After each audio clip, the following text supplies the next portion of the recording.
There's a particular kind of silence that powerful men carry. Not the silence of emptiness. Not the silence of ignorance. The silence of a man who has already calculated every outcome in the room before anyone else has finished breathing. He walked through the glass doors of Han Global Industries on a Tuesday morning, dressed in a plain gray uniform, a staff lanyard hanging from his neck, his eyes lowered just enough to disappear. No one stopped him. No one recognized him. He counted on that. He moved through corridors built on his name, past walls his money had raised, past people whose salaries carried his signature, and not one of them saw him. He was looking for something specific. He had not yet found it.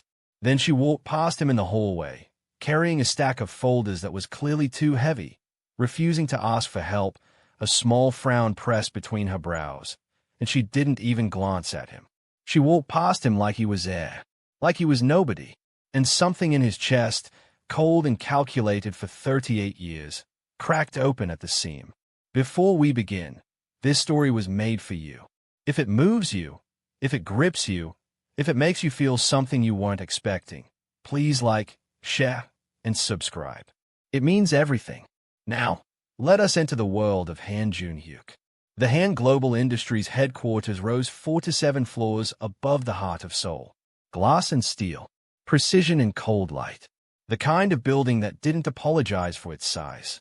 Inside, 3,000 employees began their Tuesday with coffee cups and quarterly reports, blissfully unaware that the man who owned every desk, every chair, every fluorescent light humming above their heads was walking among them in a gray uniform with a fake name badge clipped to his chest. The badge read, Park Junho, Administrative Support, Level 3. Han Jun-hyuk had been planning this for 6 weeks. It began with a leak, a quiet but devastating one. Proprietary data on a new infrastructure bid sold to a competitor before the contract closed. The financial damage was contained. The betrayal was not. Someone inside his company had sold him. And Jun-hyuk did not believe in letting that kind of wound fester. He didn't hire an investigator. He didn't summon his board. He did what he had always done when the world required clarity. He went to look himself. His executive team believed he was on a retreat in Jeju Island, a story his personal assistant, Seo-yun, had planted with surgical efficiency. Only Seo-yun and one other person knew the truth. His COO, Kwon Dae-hyun, a man built like a philosophy and dressed like a consequence, had protested loudly when Jun-hyuk presented the plan 2 weeks ago. "You are the CEO of a multinational empire," Dae-hyun had said, standing at the floor-to-ceiling window of the executive suite, arms crossed. "Not an undercover police officer. The executives know how to perform for me," Jun-hyuk had replied. Still, cold, his gaze directed at the Seoul skyline as if he owned that too. "I need to see what they perform when I am not watching." Dae-hyun had gone quiet. He always did when the argument was already lost. So here Jun-hyuk was. Level 3. Administrative Support. He had memoized the floor plan in one night. He knew where every department sat, which hallways led to which conference rooms, which elevator banks went directly to the executive floors without stopping. He knew this building the way a king knows his own palace. But he moved through it like a ghost. His jawline was sharp beneath the plain gray uniform that couldn't be disguised. His eyes, dark and piercing, the kind that catalogued everything and gave nothing back, were hidden partially behind a pair of plain-frame glasses he never wore in public. At his left wrist, visible just beneath the cuff of the uniform sleeve, was the tattoo. It began at the edge of his palm and curled toward his inner wrist, a pattern of interlocking geometric lines, half West African Adinkra, half Korean Dancheon, the kind of symbol that could only exist in one body, one story, one bloodline. He had designed it himself at 24 in a Lagos tattoo studio, the year his mother, a quietly fierce Yoruba woman named Adunola, had told him the truth about his inheritance. "You carry 2 crowns, Jun-hyuk," she had said, "both invisible until you choose to wear them." He had never forgotten that. The tattoo was his reminder. Today, he kept it slightly covered. A ghost didn't need visible symbols of royalty. The first hour passed smoothly. He filed documents. He answered the phone twice. He carried water to a conference room where a marketing team was arguing about color palettes. No one looked at him. That was its own kind of data. He noted which employees were genuinely working and which were performing productivity. He noted which managers were sharp and which were coasting. He noted which conversations stopped when certain people entered rooms. He noted everything. His expression never changed. It was 9:47 a.m. when he saw her. He was standing in the hallway near the intern bay, a wide, open-plan workspace on the eastern side of level 3, full of young, anxious faces pressed close to laptop screens, when she came around the corner. Fast, purposeful, carrying a stack of document folders that rose to her chin, a leather notebook balanced on top, a pen tucked behind her ear, a small frown between her brows that looked permanent, as though she'd made a private decision to not waste her expressions on anything less than necessary. She was 26, maybe, Nigerian. He registered immediately. Something in the angle of her face, the way she carried herself, the particular kind of resilience wrapped in softness that he recognized from his mother, from his Lagos years, from the women in his family who had learned to be graceful underweight. She wore a white blouse tucked into dark trousers. Professional. Deliberate. Her natural hair was pulled back in a way that said she had not been trying to impress anyone this morning. And yet the effect was striking in a way that didn't ask for permission. She was walking directly toward him. He didn't move. Most people, when they see someone in their path, adjust. Step aside. Make the small, subconscious performances of social acknowledgement. She looked up for 1/2 second, calculated that he was not an obstacle requiring negotiation, and moved around him smoothly. She did not say, "Excuse me." She did not make eye contact. She simply moved past him the way one moves past a piece of furniture that is exactly where furniture should be. She was already 3 steps ahead before the sensation hit him. He turned to look at her retreating figure. The leather notebook had slipped slightly from the top of the stack. She hadn't noticed yet. He watched her walk toward a desk near the window. She set everything down with great care, unloaded each folder with quiet precision, then reached for the notebook and opened it, her shoulders dropping slightly in relief that it was still intact. She didn't know it had been about to fall. She didn't know he had watched the whole thing. She sat down, uncapped a pen, and began reading. Junhyuk stood in the hallway for another 4 seconds. That was 3 seconds longer than he had stood still in any space in the last decade. He moved away before anyone could notice his stillness. But something had already shifted. He could feel it in the way his mind, usually a precise, forward-moving machine, kept circling back to her face. The frown, the deliberateness, the way she hadn't seen him. Who is she? He made a note. Not on paper, in the part of his memory where he kept things that mattered. That evening, he returned to the one place where he could be himself. The 47th floor. His private office. The lights of Seoul spread below the window like a map of everything he controlled. He stood at the glass without turning on the lights, still in the gray uniform, his jacket removed, sleeves pushed to his forearms, the tattoo catching the cold blue glow of the city. Seo-yeon knocked once and entered. She was his executive assistant, methodical, unshakable, fluent in 4 languages and the particular dialect of what Junhyuk actually means when he says nothing. She set a tablet on his desk and waited. The intern bay on level 3, he said, without turning from the window. There is a young woman. Nigerian. Natural hair. She was carrying documents this morning. Seo-yeon blinked. That is approximately 11 of the current interns, say. She has a leather notebook. Brown. Her desk faces the east window.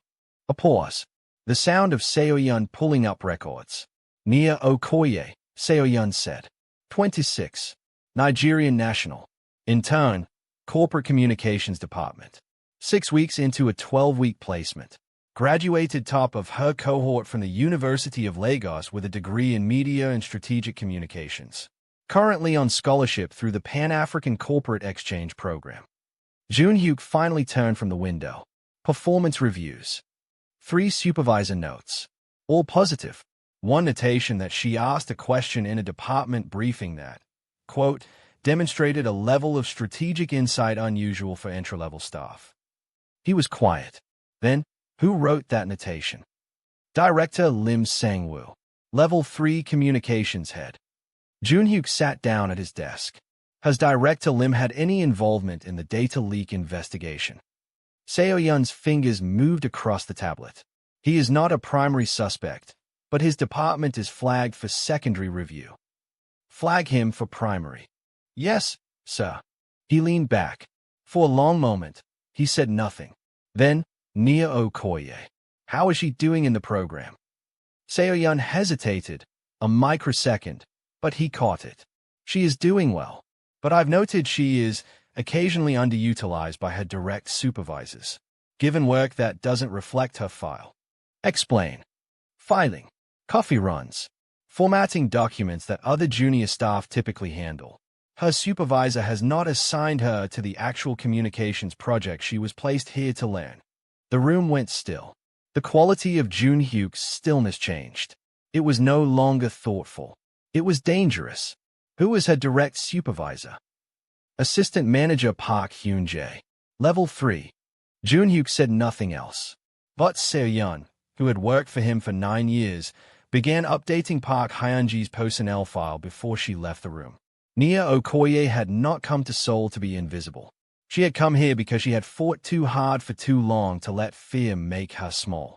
She had grown up in a Baden, third of 5 children in a household that ran on love and very little else, where her mother sewed uniforms until her fingers ached and her father drove a bus and called it mobile entrepreneurship to make his children laugh. She had studied by torchlight during power cuts. She had worked 3 part-time jobs through university. She had applied for the Pan-African Corporate Exchange Program 4 times before she was accepted. She had not come this far to make coffee for a man who had her degree and none of her curiosity. But she was 26, and foreign, and female, and a shade of brown that made people in Korean corporate corridors perform a particular kind of politeness that had nothing to do with respect, and she had learned, carefully, deliberately, the difference between the two. So she smiled. She was punctual. She filed the documents she was given, and she stayed late. Every night, reading the communications project she was supposed to be on, studying the strategic briefs, writing her own analysis in that brown leather notebook that no one had asked to read. Not yet. She wasn't waiting for permission. She was building evidence. On Tuesday evening, the same Tuesday she had walked past the quiet man in the gray uniform in the hallway, she was still at her desk at 7:15 p.m. Most of the intern bay was empty. The fluorescent lights had dimmed to their evening setting. Her laptop screen cast a pale rectangle across her face. She was working on a draft communication strategy for a product launch, an assignment no one had given her. One she had reverse-engineered from reading 3 months of meeting notes she'd found in a shared drive. She was fully absorbed. Her pen moved across the notebook. Her other hand scrolled through data. She was muttering something under her breath, a habit she'd never managed to break. She didn't notice when someone entered the intern bay. She didn't notice the presence near the doorway. She kept writing. Jun Hyuk had told himself he was making a round. That was what he was doing. A routine surveillance pass. Level 3 at end of day. It was consistent with his investigation. It was professional. It was purposeful. He was not standing in the doorway of the intern bay because of her. That was what he told himself. She was the only person left in the room. She sat with her back slightly angled toward the window, the city lights beginning to emerge in the glass behind her, her notebook open, her pen moving steadily, her lips forming words that were too quiet to hear from where he stood. There was something in her focus that was almost architectural. The way she sat, not stiff, not performing professionalism, but genuinely, completely present inside her own work, was the kind of posture that takes years to build. The posture of someone who has had to fight for every hour of concentration they've ever had. He recognized it. He had worn it himself, in a different decade, in a different city. He didn't enter the room. He stood in the doorway for 9 seconds. Then he walked away. But at his left wrist, where the tattoo lived, he pressed his right thumb against it, a habit he had developed long ago. A pressure that meant, remember this. By Thursday, Nia had begun to notice the man in the gray uniform. Not consciously, not in the way that she noticed Director Lim's condescending smile or the way Assistant Manager Park spoke to her in clipped, impatient sentences as if her questions were a personal inconvenience. She noticed him the way you notice something peripheral. a shape that keeps appearing in the corner of the same frame. He was always quiet, always still. He moved through the floor with an efficiency that didn't fit the role. She had seen enough administrative staff to know their rhythms, the slightly shuffling pace, the glances at phones, the social clustering at the coffee station. This man moved like he was counting things, and his eyes, when she caught them for the half-second she bothered to look, were unsettling in a way she couldn't name. Not threatening, not unkind, just aware. Deeply, quietly, uncomfortably aware. She filed this observation in the section of her mind labeled interesting but irrelevant, and returned to her notebook. The collision happened at 11:40 a.m. on Thursday, near the printer room. Nia was coming out. Jun-hyuk was going in. The doorway was narrow. They both turned at the same moment. Her stack of printed documents hit his chest, and half of them cascaded to the floor in a spreading fan of paper. "Sorry," she started, already bending to collect them.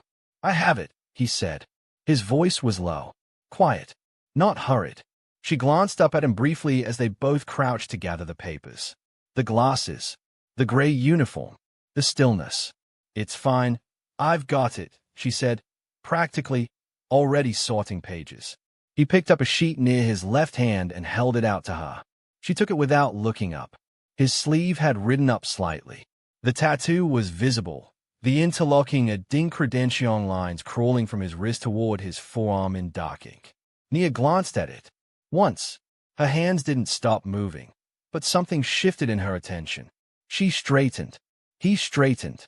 For one brief moment they were at the same eye level, 3 feet apart, and she looked at him properly for the first time. Sharp jawline, controlled expression, eyes that gave nothing back. "And that tattoo." "Thank you," she said. "Be careful with the doorway," he said. "It opens inward." She looked at the door. It did open inward. She had not noticed this in 6 weeks. She looked back at him. He had already turned away. She watched him go for 1 second longer than was necessary. Then she shook her head and walked back to her desk. Jun-hyuk had a rule about control. It was not a spoken rule. It was something structural, embedded in the architecture of how he moved through the world. He had built it over 20 years from the wreckage of 2 specific events that he did not permit himself to revisit. The first, a business partner who had become a friend who had stolen from him. Not just money, but something more corrosive. Trust.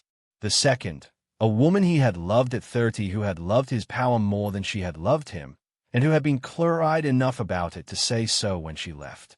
"You are not a man anyone can fully reach, Jun-hyuk," she had said. "You are an architecture. You are a system. There is no room inside it for something as irrational as being loved." He had not argued. He had decided, quietly and completely, that she was correct.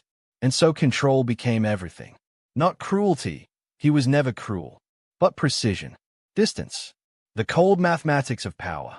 He ran his empire on those principles and they had never failed him. Until Thursday at 11:40 a.m. Until a stack of falling papers and a woman who said, "I've got it," before he could finish offering to help. He was back on level 3 by Friday morning, 40 minutes earlier than his cover role required. He told himself it was the investigation. He sat in the administrative workspace sorting physical mail, a task that required no thought at all, and watched the intern bay through the glass partition from 20 feet away. Nia arrived at 8:03 a.m. She was carrying the brown notebook. Her hair was different today. Down, natural, falling around her face in a way that was not trying to be anything other than what it was. She Saturday. She opened her laptop. She opened the notebook. She worked. For 4 to 7 minutes. Jun-hyuk watched her work while sorting mail he could not have cared less about. He was not unaware of what he was doing. He simply could not stop doing it. By Friday afternoon, Seo-yeon sent him a message through the encrypted channel. Park Hyun-jae. HR recommendation. Reassignment. Awaiting your approval. He approved it in 4 seconds. Then, after a pause, he typed, Nia Okoye, reassigned to Communication Strategy Project Alpha. Direct Supervisor, Head of Strategy, Level 5. Effective Monday. Seo-yeon's response was immediate. Understood. Should I provide a cover reason? He thought. Program rotation. Standard. A longer pause from Seo-yeon's side. Then, noted, Sir. He knew exactly what her silence meant. He chose not to address it. Nia found out about her reassignment on Friday at 4:45 p.m., when an HR email landed in her inbox with the subject line, Program Rotation, Effective Monday, Communications Strategy Project Alpha. She read it 3 times. Communications Strategy. Level 5. The actual project. The one that was in every brief she'd studied in her notebook. The one she had been writing ghost drafts of for 4 weeks without anyone asking her to. She pressed her lips together. She did not squeal. She did not call anyone.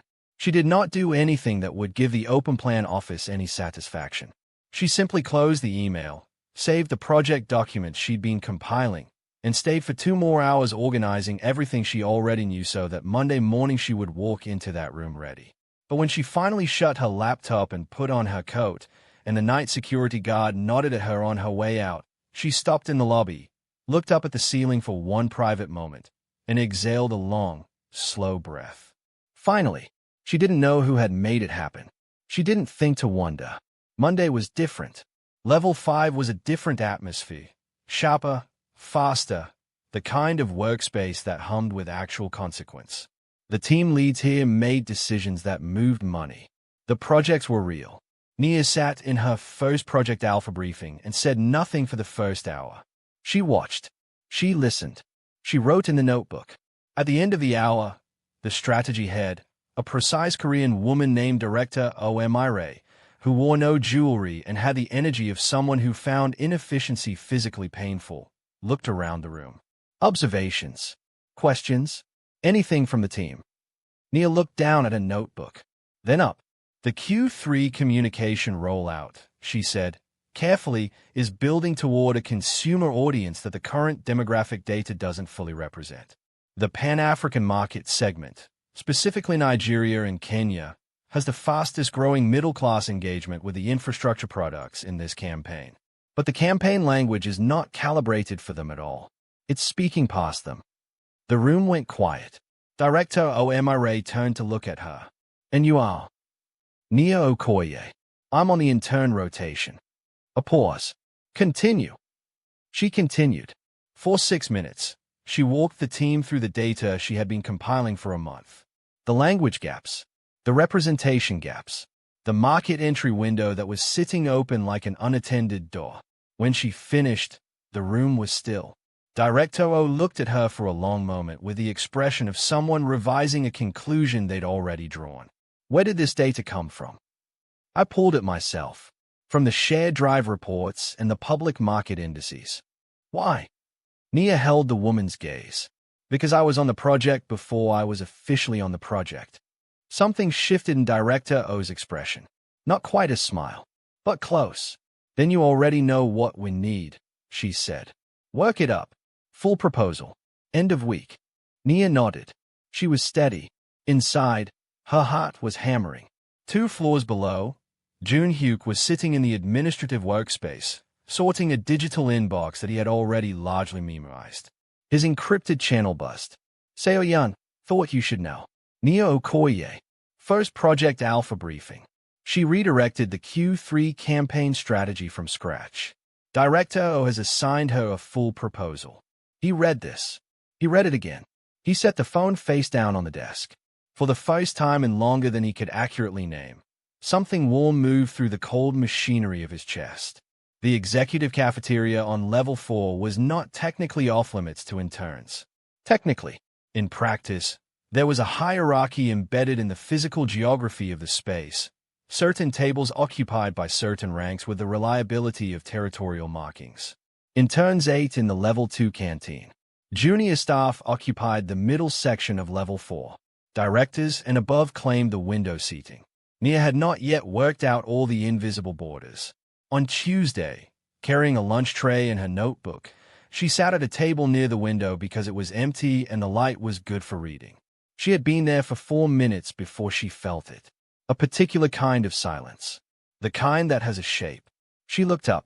A senior executive she vaguely recognized, wide-shouldered, expensive suit, the kind of face that expected acknowledgement, was standing 3 feet from her table. His name was Director Chai Byung-soo. Jun Hyuk knew the name well. though Nia did not. This area is reserved, Director Chai said. His Korean was standard. His tone was not. Nia looked at him. Then at the table. There was no sign. No reservation card. I don't see a reservation, she said, pleasantly. The reservation is understood by people who belong here. The cafeteria had not gone silent. The cafeteria had not noticed yet. Nia's hand had stopped moving over her notebook. She held his gaze. I'm on the Project Alpha rotation, level 5. I believe that qualifies me for level 4 dining access. A pause. Unless there's a policy I should review. She said it with the quiet precision of someone who has spent years learning how to say try harder without using those words. Director Chai's expression hardened. Interns, he said, the word carrying its entire weight, eat downstairs. Jun-hyuk was at a table in the far corner. He had been eating alone. As Park Jun-ho, level 3 administrative staff, he had no business being in the level 4 cafeteria either, and he had timed it precisely, eating 15 minutes after the peak crowd, when the space was thin enough that his presence didn't register. He had not seen Nia come in. He had seen Chai Byung-soo stand up, and now he was watching. His fork was set down. His jaw was tight. His right thumb pressed against the tattoo at his left wrist, the Ading lines, dark and quiet under the cuff of the uniform. Not yet. He did not move. He watched Nia hold Chai's gaze without flinching, without performance, without the particular kind of collapse that people who aren't sure of their own ground tend toward when powerful men press on them. She did not collapse. She looked at him and she held herself like a woman who had been underestimated so many times that it had stopped surprising her. The resignation was in her eyes, not defeat, but a tired familiarity with this specific gravity. She began to gather her tray. She would leave. He could see it. She would leave because the math of the confrontation wasn't worth the cost today, because she was calculating the long game, because she was smart enough to know that some battles are better fought from high ground. Jun-hyuk was on his feet before he had made a conscious decision to stand. He crossed the cafeteria. He moved with the steady, unhurried pace of the gray uniform, the glasses, the lanyard. Nothing about his body language advertised what was happening inside him. But he placed himself between Chai and Nia's table. Chai blinked at him, at his uniform, at his badge. What are you? The table is occupied, Jun-hyuk said. His voice was what it always was. Quiet, precise, with a density underneath it that most people never heard in time. Chai stared at him. You are level 3 staff. The table, Jun-hyuk said, is occupied. The second repetition was different from the first. Not louder, not more aggressive. Simply, final. The way a door being locked sounds final. Chai looked between the uniform and Jun-hyuk's face. Something in the face gave him pause. He didn't know what it was. He couldn't name it. But the cold steadiness in those dark eyes was not the steadiness of a man sorting filing cabinets. He made a sound that was not quite words, turned, and walked away. The cafeteria had not fully noticed. 2 people glanced over. That was all. Jun-hyuk turned. Nia was looking at him. She had set her tray back down. Her notebook was still open. Her expression was unreadable for a moment, and then it shifted into something quieter. You didn't have to do that, she said. I know, he said. He returned to his corner table. He sat down. He did not look at her again for the rest of the meal, but he was aware of her presence the way you are aware of a second heartbeat. She found him later. He was not expecting it. It was 5:30 p.m. and he was in the level 3 archive room, a real assignment, cataloging physical contract files as part of the investigation cover, alone in a room of shelves and the smell of old paper. The door opened. He turned. Nia Okie stood in the doorway with 2 cups of coffee and the expression of someone who has made a decision they're not entirely sure about. You take it black? She asked. He looked at the cups. You don't know my preference. No, she agreed. But you don't seem like a person who takes things sweet. He said nothing. She crossed the room and set 1 cup on the shelf beside him. She stood a few feet away, holding her own cup, looking at the rows of files as if she found them interesting. That man in the cafeteria, she said. Director Chai, is not the first. I know, he said. She looked at him. How do you know that? He caught himself. It was written on your face. the familiarity of it. She was quiet for a moment. Then she let out a breath that wasn't quite a laugh. Is it that obvious? Only to someone paying attention. The words landed between them. She looked at him from the side. You pay a lot of attention, she said. For someone sorting filing cabinets. He picked up the coffee. Filing requires attention to detail. So does watching someone from a hallway doorway. His hand stilled on the cup. She was looking directly at him now. And her eyes, soft, expressive, the kind that didn't leave room for hiding, held something that was equal parts curiosity and something sharper. Tuesday evening, she said, quietly. I was working late. I felt someone in the doorway. I looked up and no one was there. But the hallway light had been blocked for a few seconds. He said nothing. You were watching me work, she said. Not an accusation. A statement. Careful and direct. The archive room was very still. Yes, he said. She had clearly expected him to deny it. The honesty caught her slightly off balance, and she looked away for a moment, composing herself. Why? Because you were the only person on that floor who was still working. Not performing working. Actually working. She turned back to him. There's a difference, he added. I know, she said, softly. I see it all the time. They stood in the archive room among the old files and the smell of paper and the pale evening light coming through the single high window, and neither of them spoke for a moment. It was the kind of silence that is not uncomfortable. Nia, she said, holding out her hand. He looked at her hand, then her face. Park Junho, he said. He shook her hand. The tattoo at his wrist was visible. She saw it. He watched her see it. The quick, involuntary study of the lines. The geometry, the fusion of two traditions that shouldn't fit together but did. That's extraordinary, she said, and her voice had shifted. Softened. What does it mean? He pulled his sleeve down slightly. 2 inheritances, he said. 1 body. She looked at his face. Something in her expression changed. Not dramatically, not romantically, but in the subtle way of a person who has recognized something in another person they weren't expecting to find. Nigerian mother, she asked. He held very still. Yoruba, he said, after a moment. Her eyes widened. Not in shock, in the particular delight of unexpected connection. My mother is Yoruba, she said. The archive room was very quiet. I know, he said, then stopped. She was watching him. Your file mentioned Lagos, he said, carefully. Administrative staff have access to the Intern program database. She studied him for a moment longer than was comfortable. The direction came from upstairs. That's all I was told. She looked at the numbers. They were real. The campaign was real. Her proposal, the one she had started writing in her notebook before anyone had asked her to, was going to be executed at full scale. She pressed her lips together. When do we start?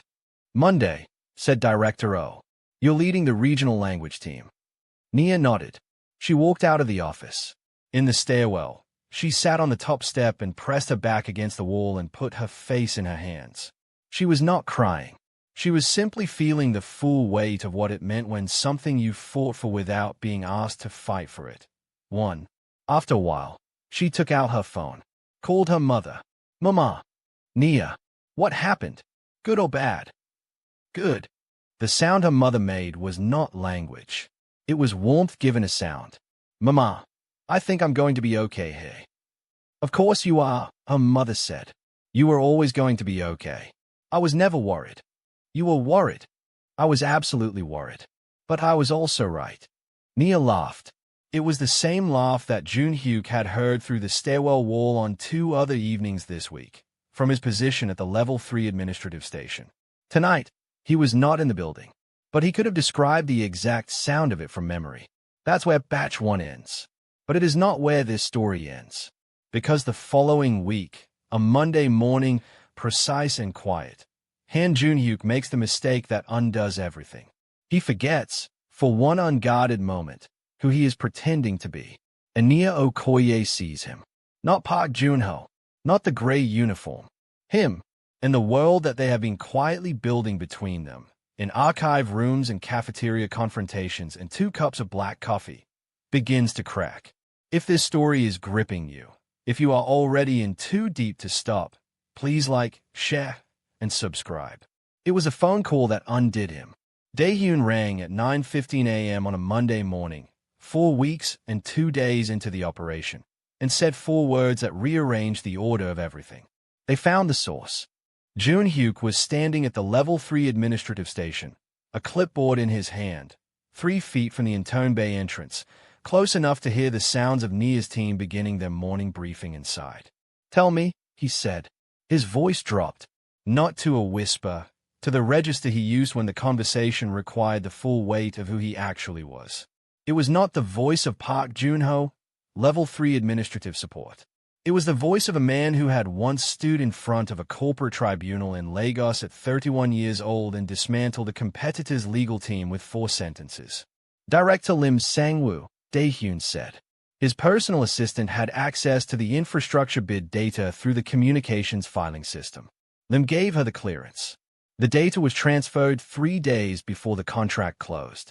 Lim has a financial connection to the competing firm, a holding company, 3 layers deep, but it's there. Is it confirmed? 94%. Legal wants your authorization before they move. They have it. Pull his access. Freeze his credentials. I want him out of the building before noon. And the public statement. Internal only. For now. Understood. A pause. Jun-hyuk. The operation is complete. You can end the cover. He stood very still. In the Intern Bay, he could hear Nia's voice. She was presenting the regional language framework to her team. Her tone was steady and warm and carried the particular authority of someone who has stopped asking for permission. Not yet, he said. The investigation is. Not yet, Dae-hyun. The silence on the line was loaded. How much longer? He didn't answer. He ended the call. He stood at the administrative station with the clipboard and the plain-frame glasses and the gray uniform. And for the first time in 4 weeks, the disguise felt like something other than a strategic tool. It felt like a lie he was choosing to maintain. He should have noticed it sooner. The woman from Level 5, a junior coordinator named Yoonji, had been watching him for 6 minutes from across the hallway. She worked on the floor above and had come down for a document pickup, and she was standing with the documents in her hands, not moving, her eyes fixed on the man in the gray uniform with the phone pressed to his ear. She had heard the voice, not the words. The register. She had heard a man who was not a man who sorted files speak like a man who authorized legal proceedings. When Jun-hyuk finally registered her, they made eye contact. She looked away immediately. She walked fast to the elevator. He watched her go. His jaw was tight. "Trouble," he said quietly, to no one. Inside the Intern Bay, the briefing was wrapping up. Nia's team filtered out, nodding, carrying their notes. Nia stayed behind, sitting at a desk, writing in the brown notebook. The morning light came through the east window and fell across her shoulder at an angle that made her look like a painting he hadn't known he needed to see. He walked to the doorway. She looked up. "Good briefing," he said. She raised an eyebrow. "You heard that?" The hallway carries sound. She looked at him for a moment with the thoughtful expression she wore when she was deciding whether to say the thing she was actually thinking. She said it. "Who are you, Junho?" He kept his expression neutral. "I told you. You told me your name and your department." She tilted her head slightly. "That's not the same thing." He looked at her. She was watching him with the patient, unhurried attention of someone who has learned that silence will eventually tell her more than speaking will. It was the quality of her observational stillness that had first stopped him in the hallway 4 weeks ago. It was doing it again now. "I'm someone who works here," he said. "Junho." Her voice was quiet but direct. "Last week I saw you on Level 5. You were at the administrative station near the strategy room. That's not your flaw." He said nothing. "And in the cafeteria, when you spoke to Director Chai, the way he backed down. That's not how senior executives respond to Level 3 staff. The archive room, the coffee, the tattoo, and now this." She was building a picture. She didn't have enough pieces yet, but she was assembling them with a precision that made his chest tighten. "You're perceptive," he said. "I'm Nigerian," she said simply. "We learn to read the room before we trust the room." He almost smiled. He caught it. "Something funny?" she asked. "No, he said. A pause. My mother used to say something similar, he added, before he could stop himself. Nia's expression shifted, softened. Where is she now? A longer silence. She died, he said. 4 years ago. The words landed in the space between them. Nia looked at him with an expression that didn't dress itself up. Just grief recognized, acknowledged, sat beside. I'm sorry, she said. And she meant it in the way that people who have held their own losses mean it. He nodded. He was already doing calculations. How much of this was him? How much was Park Joon-ho? How much was the line blurring in ways that were going to cost him in ways he could not fully price yet? He walked away. She watched him go. This time, she didn't look back at her notebook for a while. Director Lim was removed from the building by 11:45 a.m. Quietly, efficiently. Security personnel in plain clothes. His credentials cancelled. His workstation frozen. His exit arranged through the level 4 back corridor to avoid the public spaces. Joon-hyuk watched it happen on the security feed from a tablet in the level 2 supply room. He was still in the gray uniform. Lim went without drama, which told Joon-hyuk that the man had been expecting this for a while. People who are surprised by their own consequences make noise. Lim walked out with his jacket over his arm and his expression arranged into something careful. That meant lawyers were already involved on his side. Joon-hyuk approved the legal team's expanded scope before he closed the tablet. Then he sat for a moment, thinking about what he'd seen in the level 5 hallway. The way Lim had leaned over Nia's desk. The way she had tilted her screen away. He had not asked for details about the nature of Lim's interest in junior staff. He had pulled the communications records. He had reviewed the patterns. What he found was less dramatic than predation and more corrosive than proximity. Lim had a pattern of identifying talented female interns, particularly those from outside Korea, those whose visa status or program funding made them less structurally protected, and positioning himself as their professional mentor. The dynamic was one of manufactured dependence. He offered access, visibility, advancement. In exchange, he received loyalty, information, and the particular kind of gratitude that is difficult to refuse. He had not done this to Nia. He had been building toward it. Joon-hyuk had closed the window before it could open. He did not tell himself this was purely investigative. He knew better. Nia did not know about Lim's removal until 2 p.m., when Director Oh mentioned it in passing during a corridor conversation. Director Lim Sang-woo has been suspended pending investigation. If he contacts anyone on this floor about work matters, you report it directly to HR. Nia blinked. What kind of investigation? Internal. Data security. Director Oh's expression was unreadable. None of it touches Project Alpha. Your timeline is unchanged. Understood. Nia walked back to her desk. She sat down. She thought about the way Lim had leaned over her screen last week. The smile that was practiced.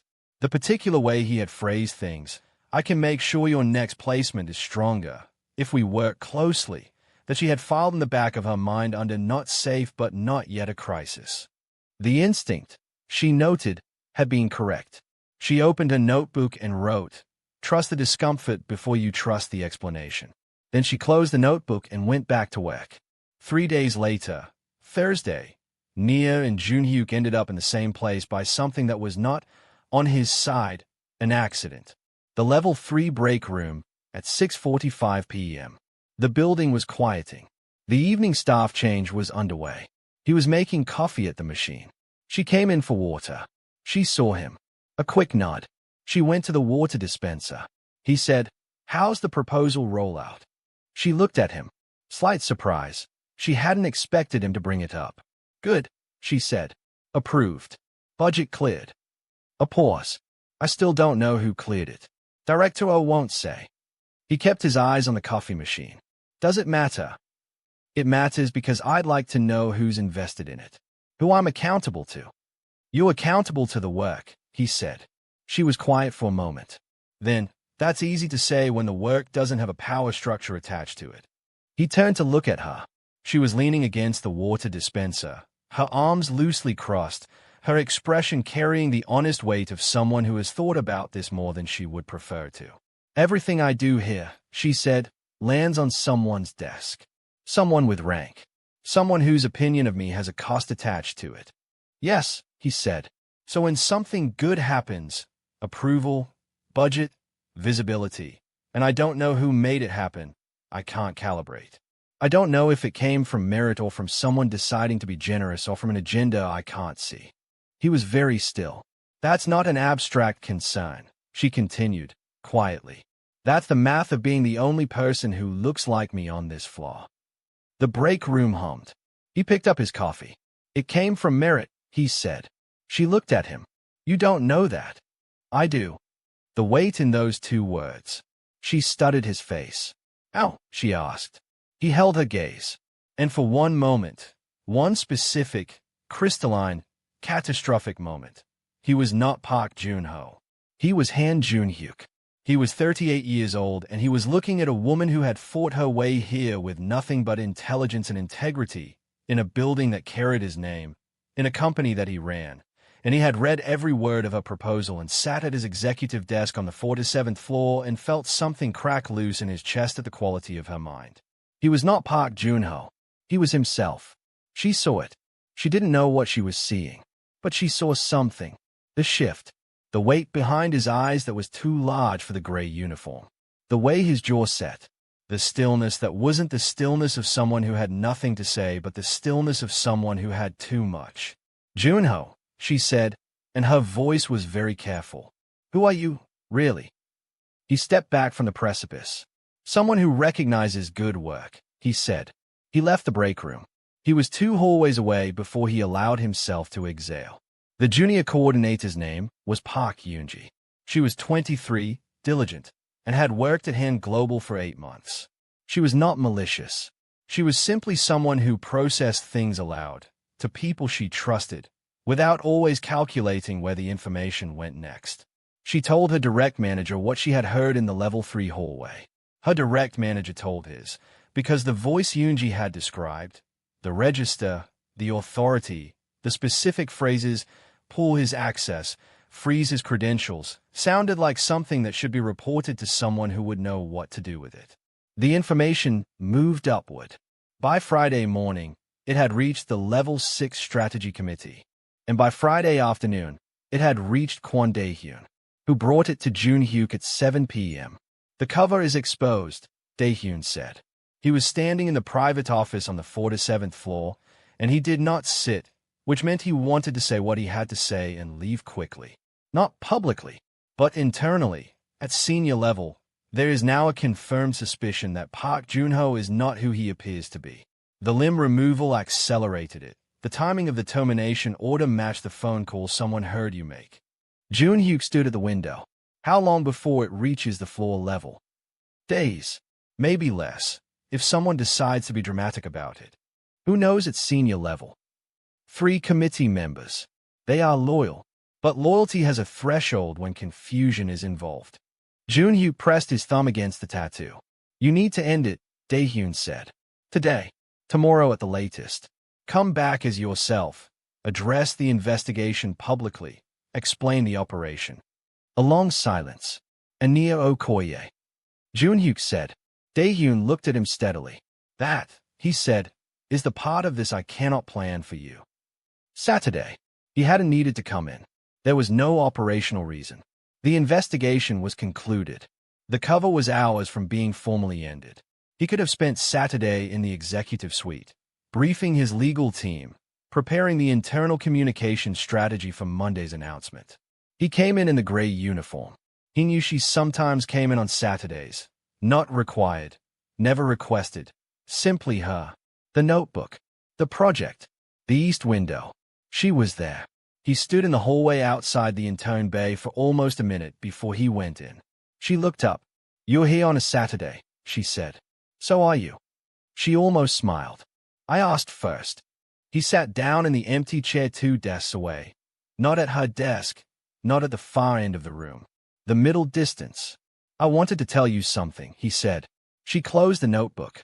Gave him her full attention in the way that was particular to her. The quality of presence that didn't perform attentiveness but simply gave it. The proposal you wrote, he said. The Pan-African strategy. I read it. You read it. Her brow came together slightly. Level 3 staff don't have access to Level 5 strategic documents. No, he agreed. The word fell into the space between them with a weight of everything attached to it. She looked at him. The morning light was gentle on her face. She was not wearing the professional armor today. Saturday meant a softer version of herself, and the natural ease of her expression made the calculation in her eyes sharper, not quieter. Junho. Yes. What is your access level? He held her gaze. What do you think it is? He said. The question was not deflection. It was invitation. He wanted to know what she had built, what the picture looked like from her side. She was very still for a long moment. I think, she said carefully, that you are not level 3 administrative support. No, I think the way you speak, move, process information, those aren't the patterns of someone in a support role. No, I think you were watching this floor for reasons that had nothing to do with filing. No, her breath was steady, but something beneath it wasn't. Are you from HR? She asked. He didn't answer.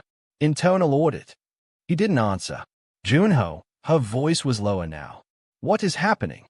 Something I should have ended sooner, he said. She looked at him and the softness in her expression began to gather itself. It didn't leave. It simply became guarded, the particular gathering of a person who has learned that kindness is sometimes the staging ground for something that requires you to protect yourself. He stood. I need you to trust me for a little longer, he said. You need to give me a reason to, she said. Quiet. Firm. He looked at her for a moment that was longer than any moment they had shared in a month of moments. Monday, he said. You will have answers on Monday. He walked out. She watched the doorway for a long time after he was gone. Then she opened the notebook. She wrote, something is wrong. I like him. That might be why it's wrong. He should have anticipated Chai Byung-soo. In the architecture of organizations, powerful men who have been embarrassed by smaller ones do not forget. They wait. They look for leverage points. And when an opportunity presents itself that makes the embarrassment legible, that provides a frame in which the humiliation can be recast as something they can use, they move. Director Chai had spent 3 weeks thinking about the man in the gray uniform. He had made his own inquiries. What he found had not fully crystallized, but he had enough to be dangerous, which in the geography of corporate hierarchies was frequently enough. On Friday afternoon, the same day Dahyun had brought Junhyuk the news of the compromise cover, Chai had visited the Level 5 intern workspace under the pretext of collecting a document. He had found Nia at her desk. He had been very pleasant. Miss Okoye, he said, with a smile that had been practiced in mirrors. The Pan-African strategy proposal. I heard it was approved at executive level. She looked up. Yes. Extraordinary. Who did you say championed it? I didn't say. No, you didn't. He tilted his head. You know, it's unusual for an intern proposal to get direct executive clearance. The committee rarely moves that quickly. I'm glad they found it compelling. Of course. His smile held. I do want to make sure you understand the landscape here, Miss Okoye. People who receive unusual levels of attention from above, it often comes with expectations that aren't explicitly stated. She looked at him without expression. Are you warning me about something specific, Director Chai? Just being helpful. Thank you, she said, with a smile that gave him nothing. I appreciate the concern. He left. She sat for a moment. Then she opened her notebook and wrote. Chai knows something. Or thinks he does. Either way, someone is about to use something against someone. Make sure it's not me.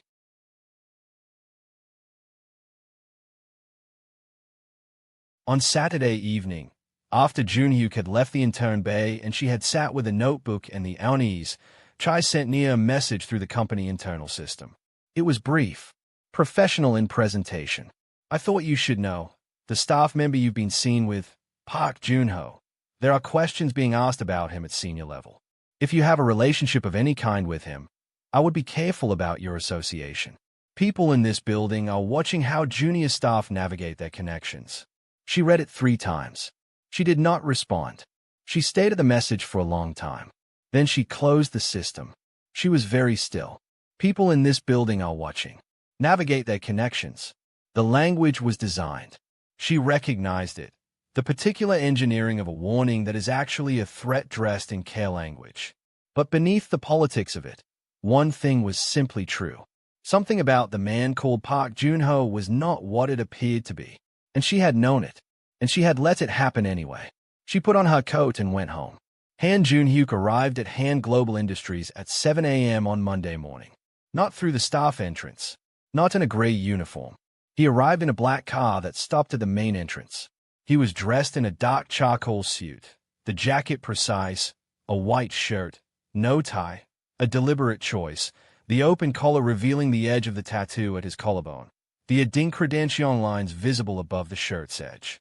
His personal security team flanked him at a distance, present but unobtrusive.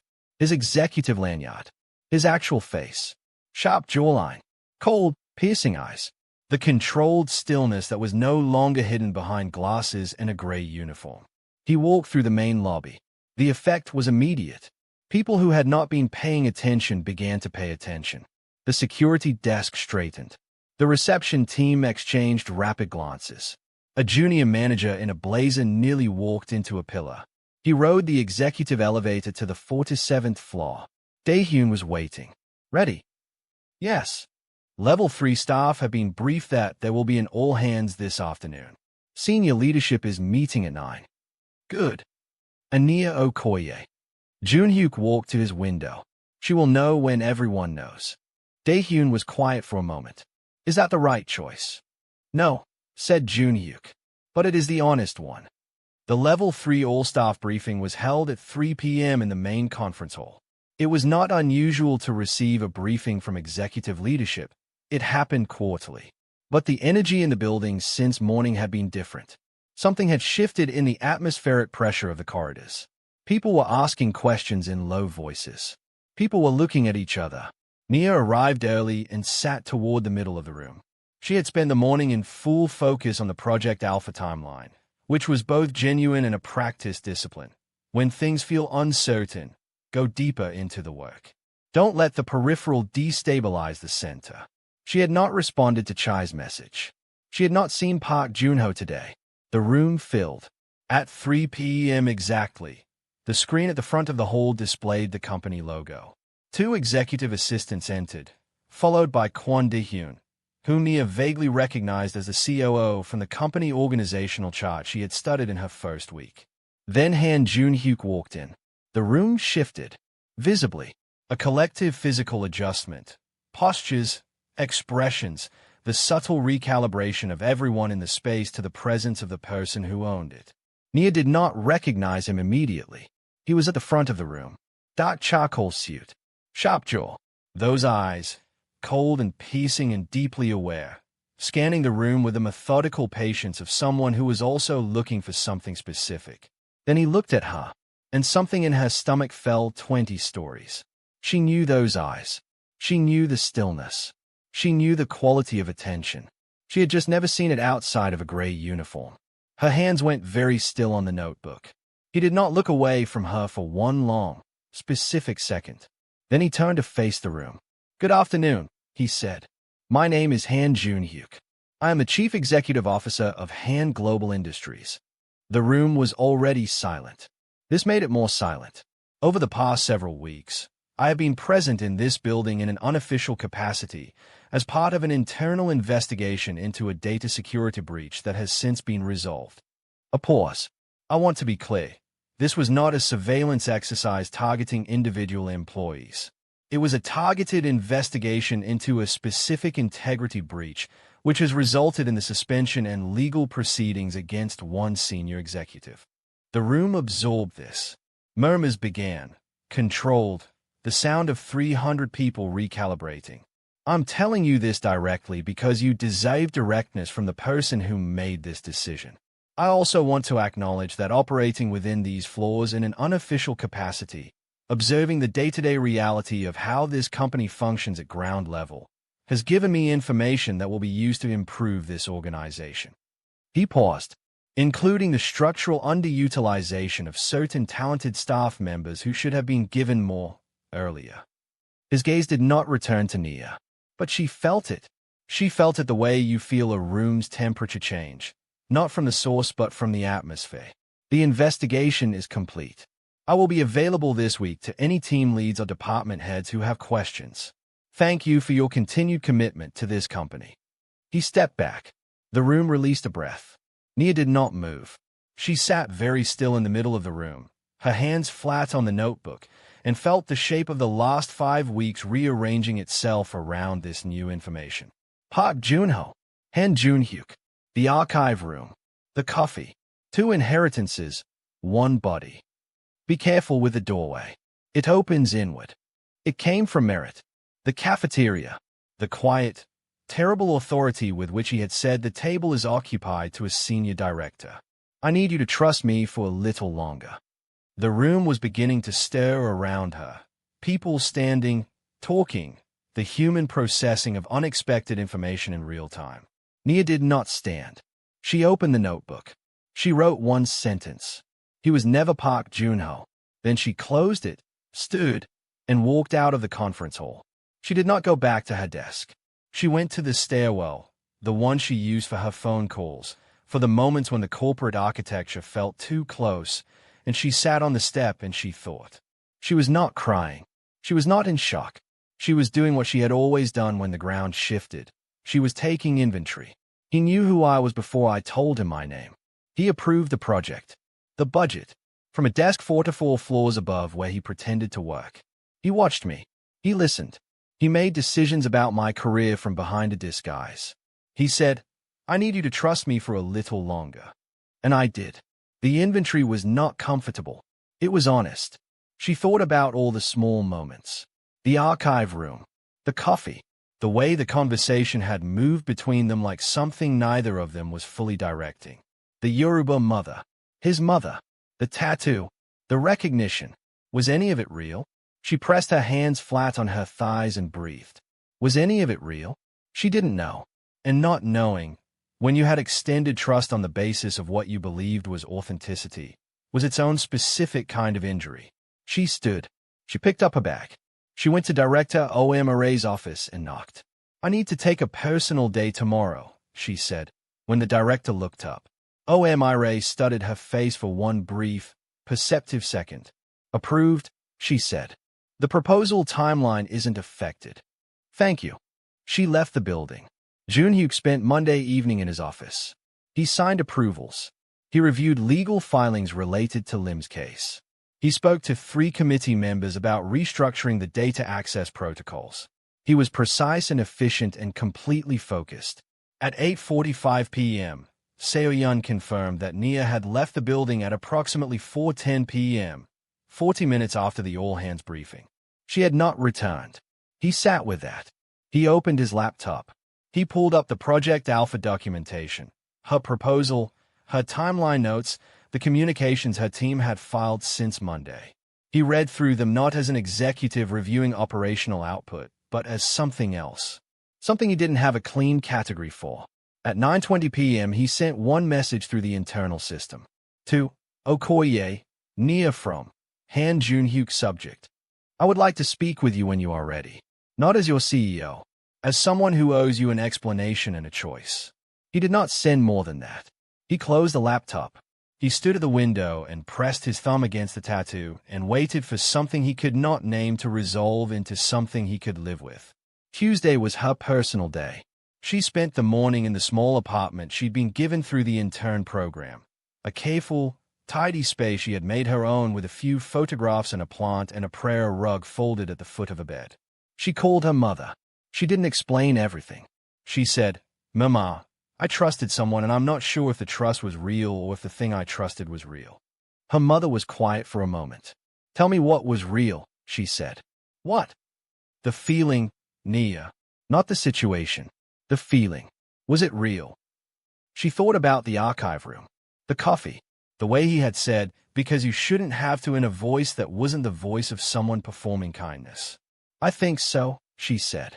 Then you know what to do, her mother said. I'm angry, she said. Of course you are. Being angry doesn't mean you're wrong to feel what you felt.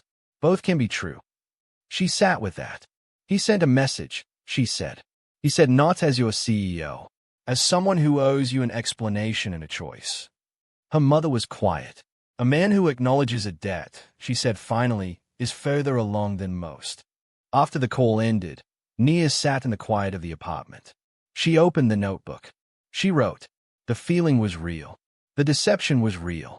The question is whether the deception was about me or about something else, and whether the answer changes what I do next.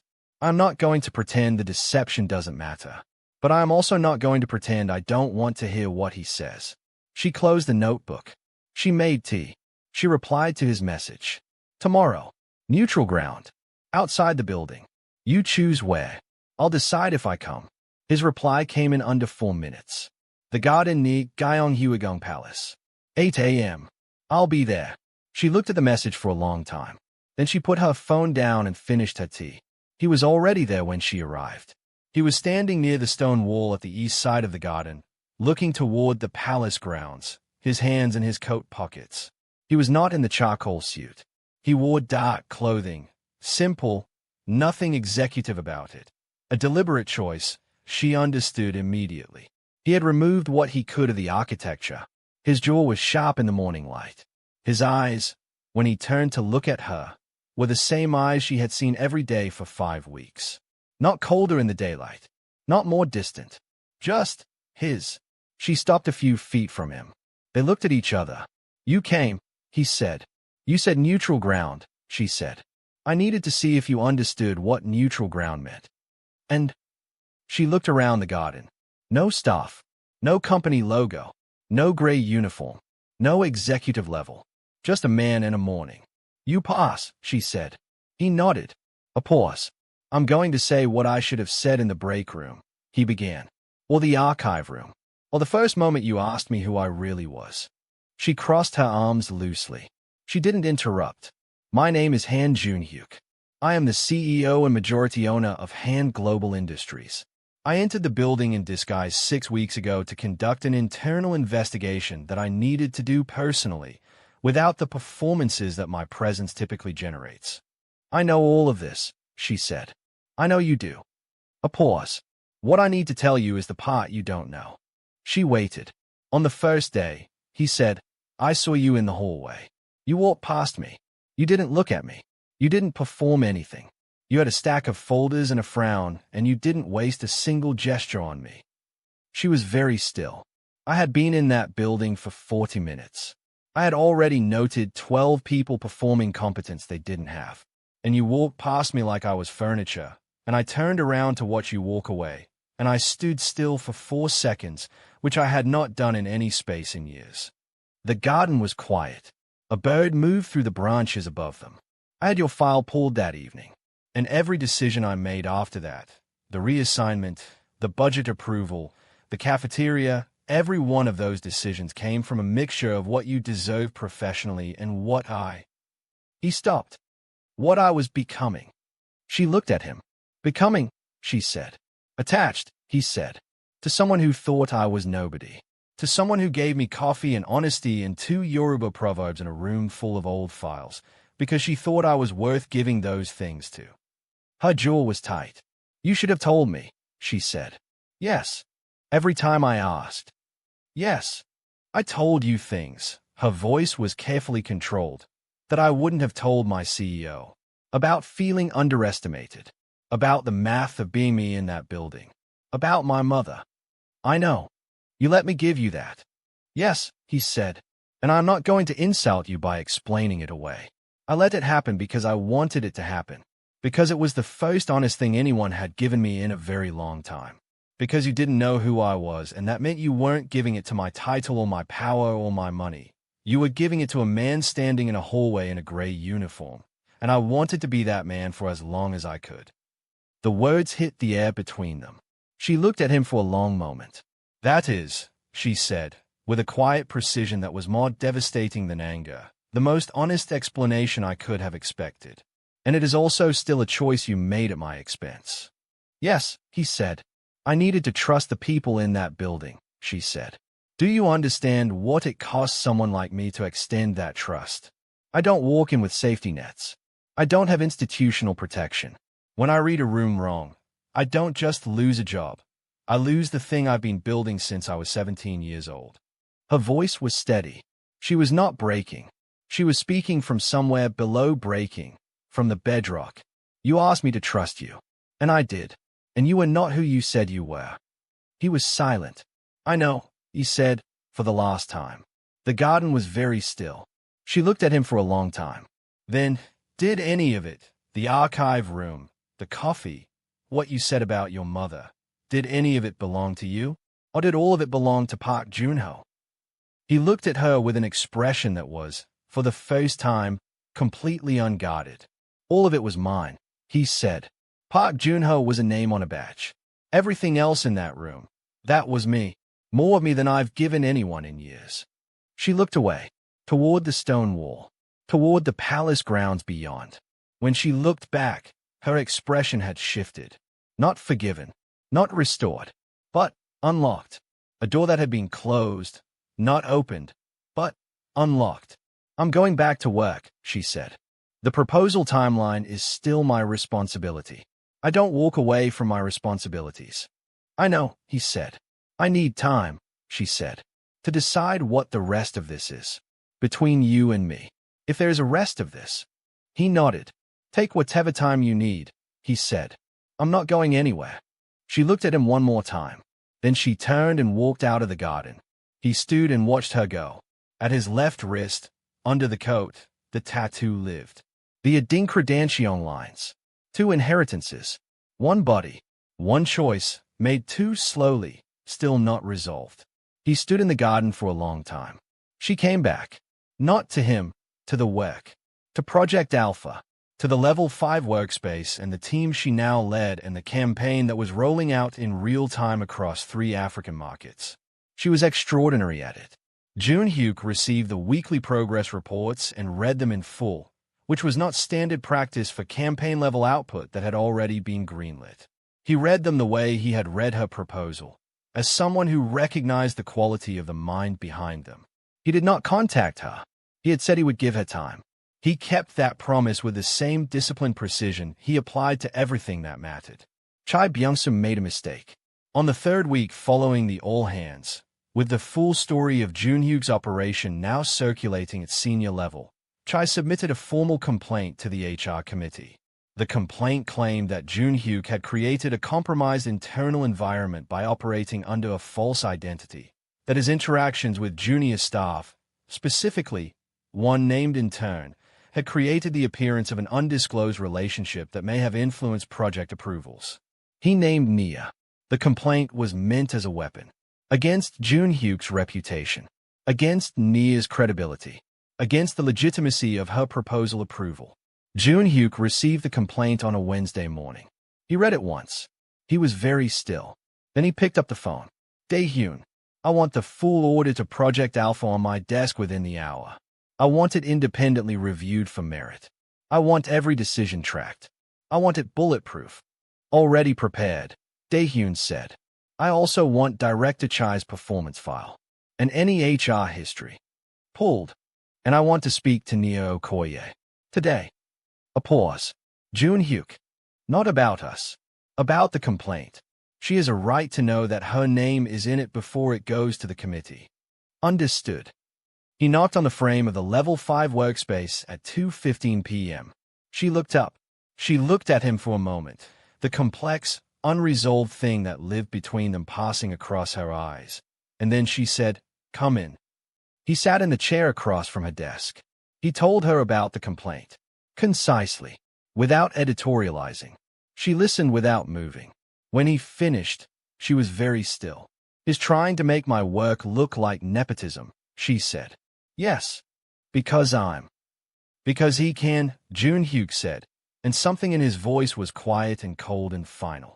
"And because he believes that if your work is attached to me, it can be made to look compromised. It cannot. The audit will be independent and conclusive. Your proposal stands on its own." "I know it does," she said. "I know you know." She looked at him. "Is that why you came to tell me yourself?" she said. "Because you knew I already knew it. I came because your name isn't a document meant to harm you, and you deserve to know before anyone else made it a conversation." She held his gaze. "Thank you," she said. He nodded and stood. He was at the door when she spoke. "Junho." He stopped. She caught herself. A brief, involuntary expression, something she didn't fully suppress. Han Jun-hyuk, she corrected, quietly. He toned. I keep calling you the wrong name, she said, because the right name still doesn't fit yet. He looked at her. Call me whatever fits, he said. I'll answer to it. He left. She sat for a moment with the notebook closed in her hands. Then she opened it and wrote nothing. Just sat with it. The blank page and the unwritten thing. The HR committee reviewed the complaint on Friday. The independent audit was presented. The timeline of the project approval, submitted through Director O, cleared by the executive committee as a whole, not by Jun-hyuk unilaterally, was documented with complete transparency. The audit concluded that the project had been approved on merit with no undue personal influence from any single executive. The committee rejected the complaint. Chai received the decision by email at 11 a.m. At 11:45 a.m., he appeared on level 5. He walked to Nia's workspace with the smile that had been practiced in mirrors and said, with a pleasantness that didn't reach anything under the surface, "Congratulations on surviving the audit." Nia looked up. The audit confirmed what was already true. Of course. He glanced at her screen. I want you to understand that none of this was personal, Miss Okoye. These processes exist to protect the integrity of the company. I understand the processes, she said. Good. A pause. I do think it would save you to be careful about the optics of your relationships in this building going forward. Senior attention isn't always a gift. She set her pen down. She looked at him with an expression that was patient and direct and entirely without performance. Director Chai, she said, I have been careful about every single thing in this building since I arrived. I have worked harder than was required, exceeded every assignment I was given, and produced a strategy that is now being implemented at full scale in 3 markets. A pause. I didn't need senior attention to do any of that. I needed the access I was supposed to have. He stared at her. So when you say be careful about optics, she continued, what you mean is, be smaller, be quieter, make it easier for people to overlook me. And I want to be respectful, director, but I am done being overlooked. The office had gone quiet around them. She picked up her pen. Have a good afternoon, she said. Chai left. The office remained quiet for 3 seconds. Then someone behind her, very softly, exhaled in the specific way of a person who has been holding their breath for someone else. She did not smile, but she sat straighter. Jun-hyuk heard about it from Dae-hyun at 1 p.m. Dae-hyun relayed the exchange with the economy of someone who has good news he is not emotionally allowed to enjoy. Jun-hyuk was quiet for a moment. Then, is Chai still in the building? Yes. Schedule a meeting. With me. Today. Subject. His future at this company. The meeting with Chai lasted 12 minutes. Jun-hyuk said very little of it. He was expert at the kind of silence that makes rooms feel airless. The silence of a man who has already decided and is giving the other person the courtesy of being present for the conclusion. Director Chai was offered a severance package and a letter of recommendation that would be accurate but not effusive, in exchange for his immediate resignation. The alternative was a formal investigation into his conduct over the last 3 years, which Jun-hyuk's team had been quietly reviewing for 2 weeks. Chai resigned before the 12 minutes were up. Jun-hyuk returned to his desk, signed 3 documents, and stared at his phone for 4 minutes. Then he put the phone in his pocket and did not contact her. He had promised to give her time. He kept the promise. 3 weeks later, the Pan-African Communications campaign launched across its 3 target markets simultaneously. The evening before the launch, Nia stayed late. Alone in the level 5 workspace, laptop open, final checks running, the brown notebook on the desk. The city lights behind the east window. The hum of the building at night. She didn't hear him come in, but she felt the change in the room. She looked up. He was standing in the doorway. Not in the gray uniform. Not in the charcoal executive suit. Dark shirt. Sleeves pushed to his forearms. The tattoo visible. The adinkredential lines running from his wrist toward his inner arm. The interlocking symbols dark and precise and completely, openly his. He held 2 cups of coffee. She looked at them. Then at him. You take it black, he said. You remembered, she said. I remember everything. He set 1 cup on her desk. He sat in the chair across from her. The same distance as before. The middle ground. She looked at the coffee, then at the tattoo, then at his face. Tomorrow's the launch, she said. I know. I'm nervous. I know. You're infuriating, she said. His expression shifted. Not much, but enough. The edge of something that was not quite a smile but was adjacent to warmth. I know, he said. She looked at him. I've been thinking, she said, about the archive room. He was quiet.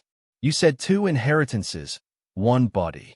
I asked what the tattoo meant, and you said that. Yes. Was that real? Yes. And your mother? Yes. The coffee. He looked at the cup in his hand. Nia, he said, every word I said to you in that building was mine. I can't give you back the context that was missing.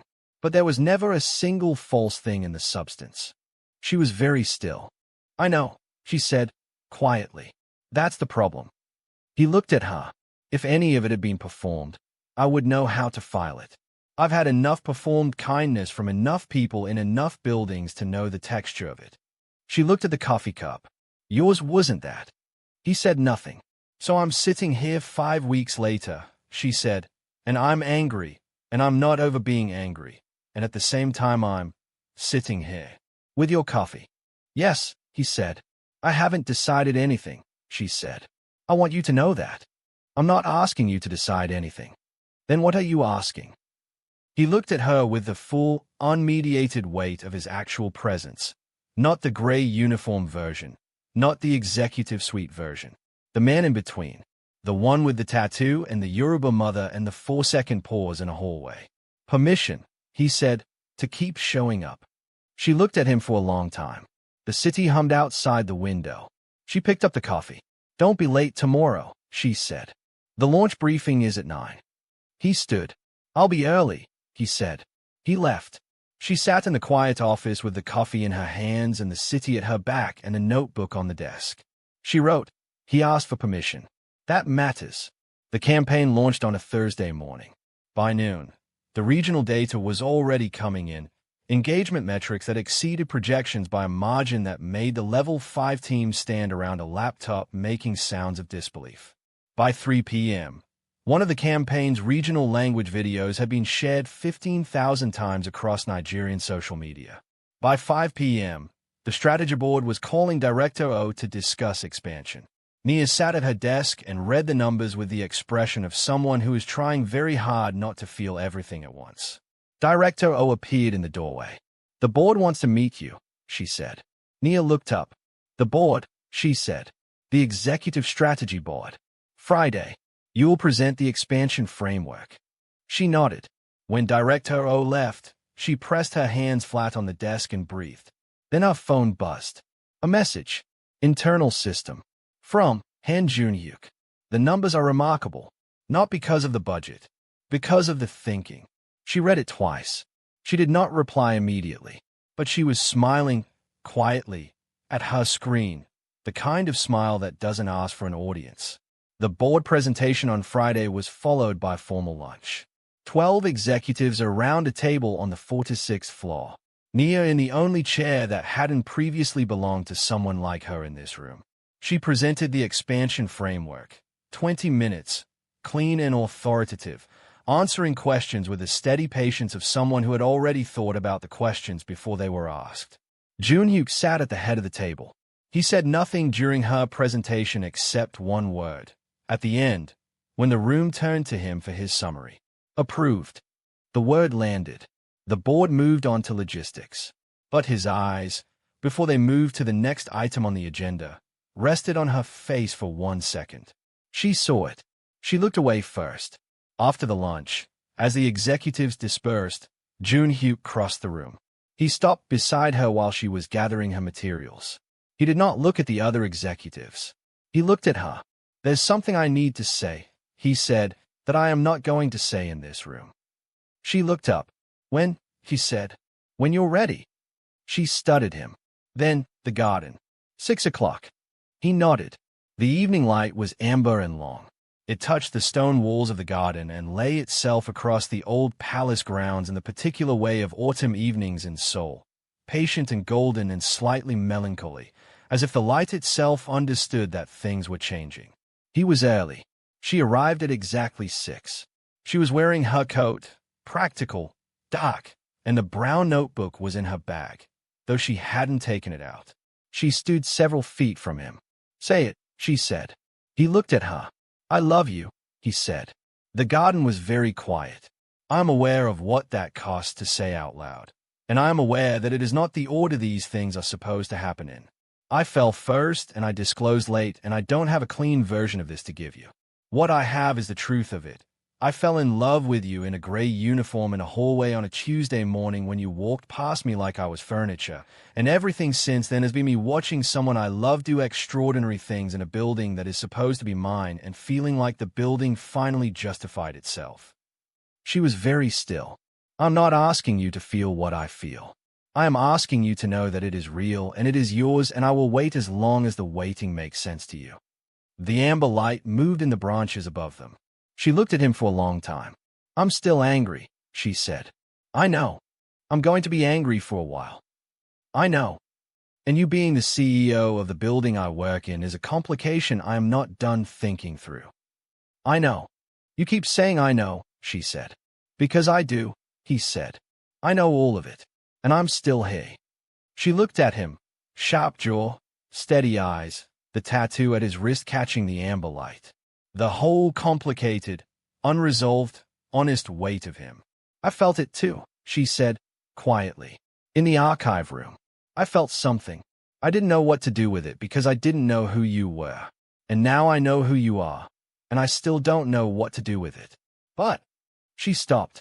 But it was real," she said. "What I felt. In the archive room and the cafeteria and every conversation in between. It was real for me." He was very still. "That's enough," he said. "That's more than enough." She looked at him. Then she stepped forward. One step, deliberate, chosen, and she put her hand on his arm. At the tattoo, her fingers rested briefly on the adinkredention lines. "Two inheritances," she said, softly. "One body," he finished. She looked up at him. The amber light and the old garden and the sound of the city at a distance. He didn't reach for her. He let her stand there, her hand on his arm, her face close to his, the moment breathing between them, unhurried and honest. "I need more time," she said. "You have it," he said. She nodded. She stepped back. She did not let go of his arm immediately. Then she did. She turned toward the garden gate. 6 months, she said, without turning around.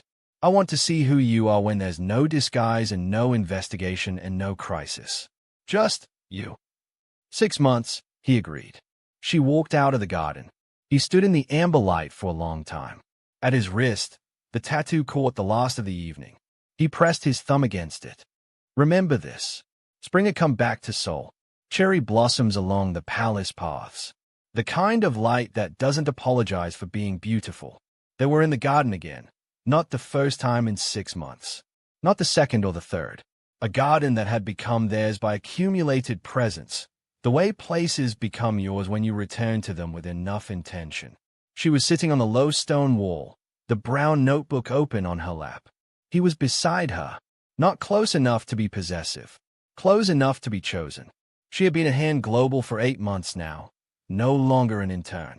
Director O had converted her position to permanent staff in month 4, on merits so unambiguous that the paperwork had been brief. The Pan-African campaign had expanded to 6 markets. She was leading the strategy team. She had been angry for 2 months. She had told him so, specifically, in the garden at the 4-today mark. He had listened. He had not tried to resolve it faster than it resolved. At month 3, she had brought him her notebook, not to read, but to show him something. The entry from the Saturday in the Intern Bay. He was never Park Junho. He had read it.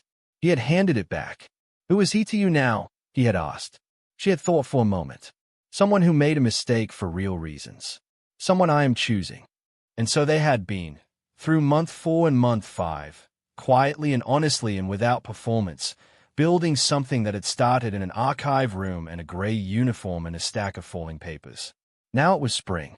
He reached into his coat and set something on the stone wall between them. She looked at it. Small, simple, Not a diamond ring. That was not what she was. A ring with a dark metal band inlaid with a single strip of carved geometric pattern, half a dinkra, half dancheon. She looked at it for a long time. Then at him. Han Jun-hyuk, she said. Yes, he said. You made this.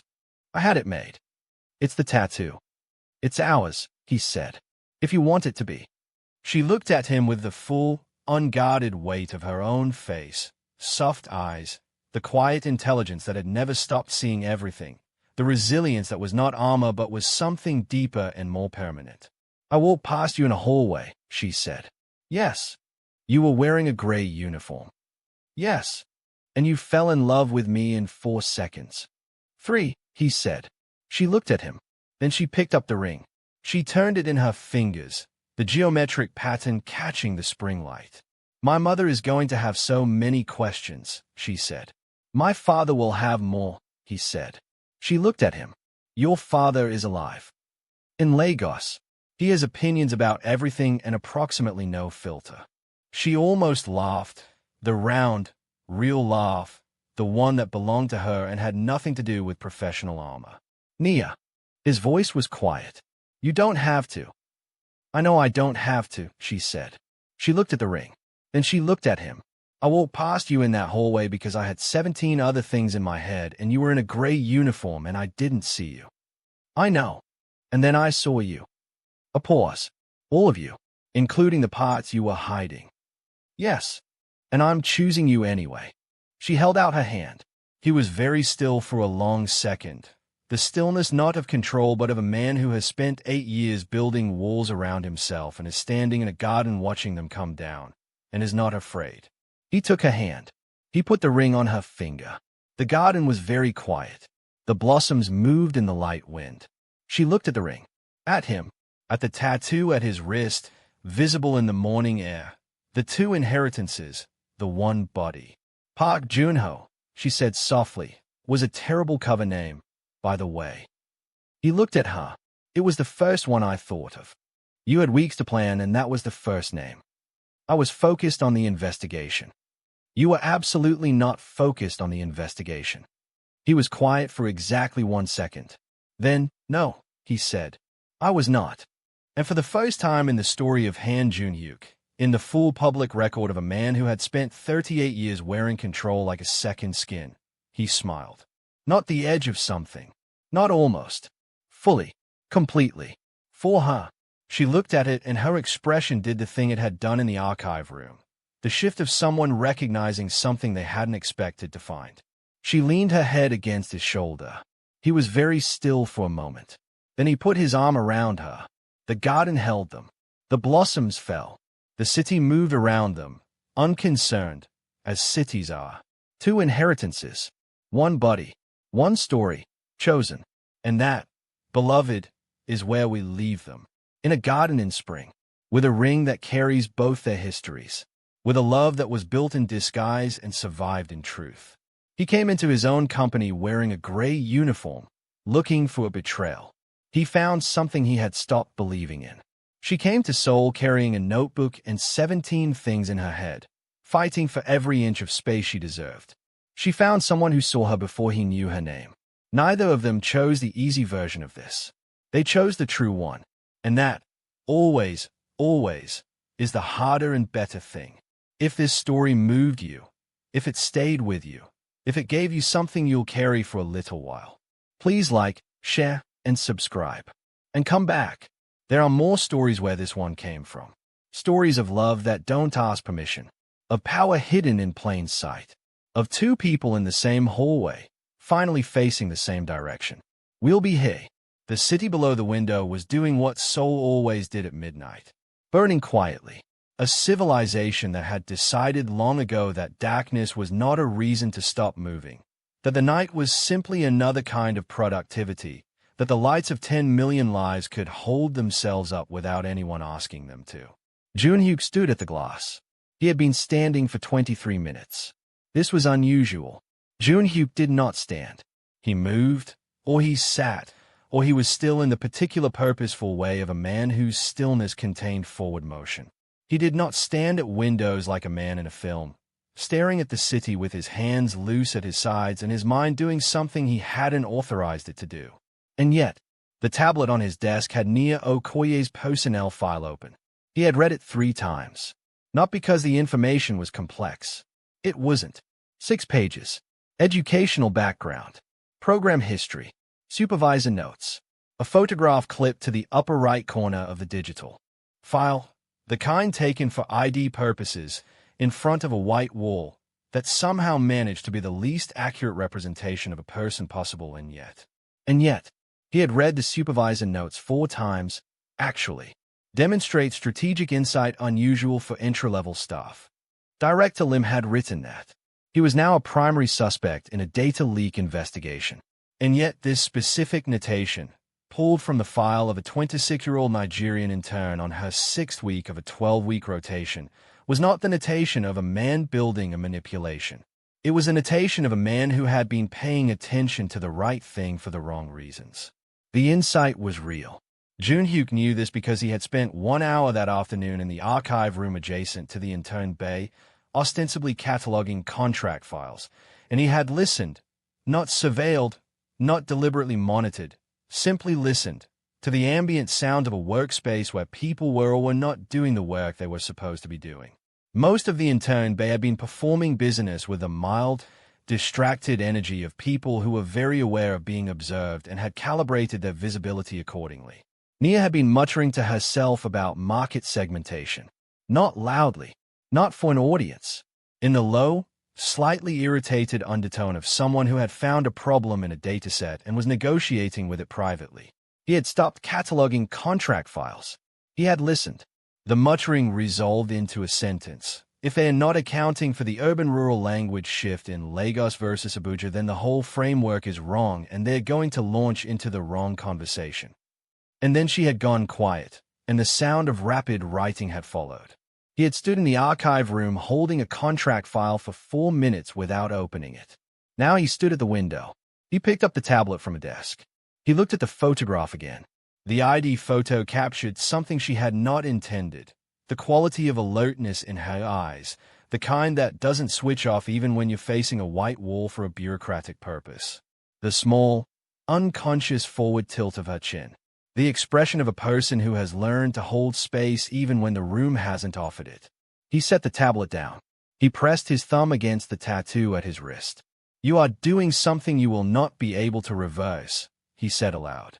To himself, to the city, to the 47th floor that carried his name on its deed and his money in its walls. The city did not answer. He picked up the tablet again. He read the file a 4th time. At 12:31 a.m., he opened a secure message to Seo-yeon. In the morning, reassignment protocols for intern program rotations.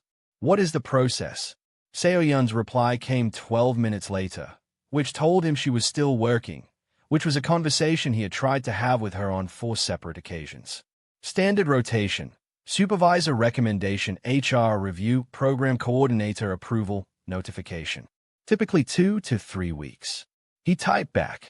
Can it be expedited? A pause longer than her usual response time. With executive authorization. Yes. 48 hours. Good. Another pause. So, may I ask which intern? He looked at the message. He looked at the photograph on the file. He typed. No. He put the tablet down. He went back to the window. He stood there until 1:15 a.m., when he finally acknowledged that he was not going to resolve anything tonight, and went to the private apartment adjacent to the executive suite, and lay down on a bed he rarely used, and stared at the ceiling. He did not sleep for a long time. When he did, he was not thinking about the investigation. The brown leather notebook had been a gift from her mother, not a sentimental gift. Her mother was not a sentimental woman in the way of soft voices and held hands.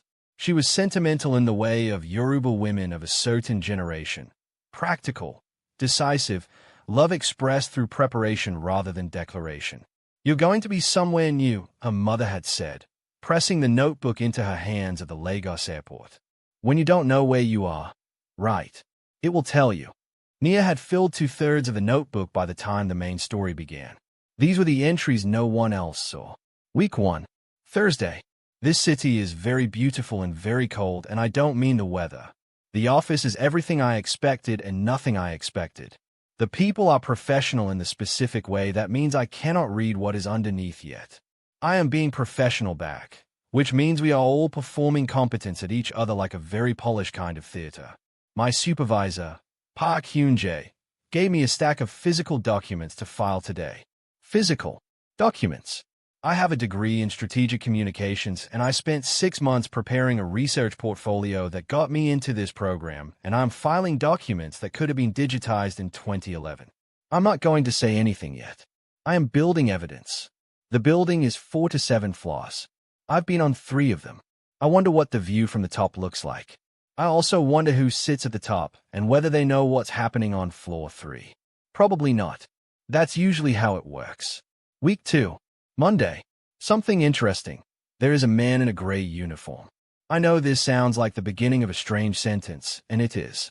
But I keep noticing him in peripheral vision, in the hallway near the Intern bay, at the administrative station, once near the printer room. He's always moving with this very particular efficiency that doesn't match the role. Most people in support roles have a rhythm, a pace, a way of moving through a space that says, I know where I belong in this system and I have made my peace with it. This man moves like he's counting things. I don't know what he's counting, but the counting is very deliberate. Also, his eyes are unsettling. Not bad unsettling. Just full. Like there's more happening behind them than he's showing. I keep almost making eye contact with him and then deciding not to. I don't know why I keep deciding not to. Week 2. Thursday. After the collision. We ran into each other at the printer room today. Both of us going through the doorway at the same time. My papers went everywhere. He picked them up. He has a tattoo on his wrist. I saw it when he reached for the papers. Geometric lines. 2 different traditions combined, interlocked. I've seen Adinkra symbols my whole life, and I know Korean traditional patterns from the research I did before I came here, and this tattoo is both. Both.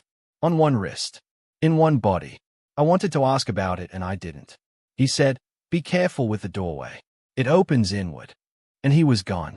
I've been thinking about that sentence for 3 hours. Not because it's mysterious. Because it's considerate. In a very specific and non-performative way. He noticed something practical that would affect me, and he said it without making it a moment. I don't know his name yet. His badge said Park Jun-ho. I'm not sure I believe the badge. Week 3. Wednesday. After the archive room. His name is Park Jun-ho, and he takes his coffee black, and his mother was Yoruba. His mother was Yoruba. Past tense. 4 years ago. I keep thinking about the way he said it. She died. 4 years ago. Flat. Not cold. Flat in the way of a sentence that has been carried for a long time and has worn smooth with carrying. We sat in the archive room with bad lighting and old files and 2 cups of coffee and talked for, I don't know how long. Long enough. He said, because you shouldn't have to. When I asked him why he stood up for me in the cafeteria. Because you shouldn't have to. I've been toning that sentence over like a stone. Most people, when they intervene in a situation like that cafeteria, do it for one of 3 reasons. To feel good about themselves, to signal virtue to an audience, or because they want something in return. He wasn't doing any of those things. He went back to his corner and finished his coffee and didn't look at me again for the rest of the meal. He wasn't performing. He just didn't want me to have to. I don't know what to do with someone who doesn't perform their kindness. I've been trying to work out why that's more unsettling than the performed kind. I think it's because the performed kind asks for nothing. It's complete in itself. The gesture is the gesture. But unperformed kindness is open-ended. It means something. It asks you to mean something back. And I don't know this man. His badge says Park Jun-ho. I don't believe the badge. Week 4. Saturday morning. Before he arrived. I came in because I can't sleep, and I do my best thinking here when the building is quiet. There's something wrong with me. Not wrong. But there is a thing happening in me that I did not budget for when I bought the plane ticket to Seoul and packed my professional wardrobe and memorized the company org chart. I was not planning to find anyone here. I was not planning to feel anything here except the particular satisfaction of proving that I deserve the space I was given. And now there is a man in a gray uniform who knows about Yoruba women and takes his coffee black and has a tattoo that is both of us on one wrist, and I'm sitting in the intern bay on a Saturday morning thinking about him. He told me on Thursday that I need to trust him for a little longer, that I'll have answers on Monday. I said I'd decide if I came to the garden. I already know I'm going. That's the problem. The problem is not that I'm going. The problem is that I know I'm going, and I also know, clearly and specifically, that something about this man is not what it appears to be, and I am going anyway. Because the feeling is real. I know the difference. Mama always says, when you're not sure about a person, ask yourself, when I am with them, do I feel more like myself or less? When I am with him, even in hallways, even in collision, even in archive rooms, I feel more. That is either a very good sign or a very dangerous one. Both, probably. I'm going to the garden. After the revelation. Tuesday. Personal day. He was never Park Joon-ho. I keep writing this because I keep needing to write it again. His name is Han Joon-hyuk, and he owns the building I work in. He owns the program that brought me here. He owns the desk I sit at and the chair I sit on and the laptop I use and the coffee machine in the level 3 break room. He read my proposal. He approved the budget. He cleared chai from the cafeteria because he could do that, because he is the person who can do that, and he was doing it in a gray uniform and plain frame glasses, and I had no idea. I keep taking inventory. The archive room. Real the coffee. Real the Yoruba mother. Real. Because you shouldn't have to. Real the tattoo. Real the way I felt. Real. All of it was real. And all of it happened while I thought I was talking to nobody. Here's the thing I can't resolve yet. The person I was talking to, the realness of him, would not have existed if I had known who he was. I know this. Because if I had walked into that hallway and seen Han Joon-hyuk, CEO, 4 to 7th floor, 4 to 7 floors of power in a charcoal suit, I would have performed. I would have been professional and appropriate and careful, and I would have given him exactly the version of Nia Okie that is appropriate for a CEO to see. Instead, I gave him Nia, and he gave me him. I don't know if that makes the deception better or worse. I think it makes it both. I think it makes it true. I'm going to be angry for a while, and then I'm going to make a decision. Not because I owe him one, because I owe myself one. Month 3. After the garden. He asked for permission to keep showing up. I gave it. I keep asking myself if I gave it too early. If I should have held the line longer. If a woman who loves herself properly would have made him wait more. And then I think, the women in my family don't perform withholding any more than they perform anything else. When Mama decided she was done being angry at Daddy for the car incident of 2009, she decided and she was done. She didn't make him suffer for an extra month to demonstrate her seriousness. Your seriousness should be evident in who you are, she told me once, not in how long you make people bleed. I was angry for 2 months, and I told him so specifically, and I didn't soften it. That was real. Now I am choosing. That is also real. He came to the level 5 workspace last week and stood in the doorway with 2 coffees. His sleeves were pushed up. The tattoo was visible. He looked, not like a CEO, not like Park Joon-ho, like the person in between, which I have started to think is the truest version of him. He said, I remember everything. I believe him. I also believe that I am not being naive. I'm being honest. Those are not the same thing, and I refuse to let anyone, including the scared part of me, tell me they are. I am choosing this with open eyes. That's enough. Kwon Dae-hyun had known Han Joon-hyuk for 14 years. He had known him through 3 business crises, one near hostile acquisition, the death of Joon-hyuk's mother, the end of the relationship that had left him architecturally sealed, and the building of an empire that most analysts had predicted would collapse within 5 years of its restructuring. He had never seen him like this. He set the report down on the executive desk and watched Joon-hyuk stand at the window in the gray uniform. He had not changed yet. It was 9:15 p.m., with the unfocused attention of a man who was physically present and mentally somewhere that was not the 4 to 7th floor. You're still in the uniform, Dae-hyun said. Joon-hyuk did not respond. The investigation yield was good today. The Lim communications trace is almost complete. Seo-yeon expects to have the final data thread by tomorrow morning. Good. You're not listening. I heard you. Lim communications trace. Tomorrow. Dae-hyun sat down in the chair across from the desk, a presumption he could make with exactly one person on the planet, and only in private. What happened today? he said. A long silence. She brought me coffee, Jun-hyuk said.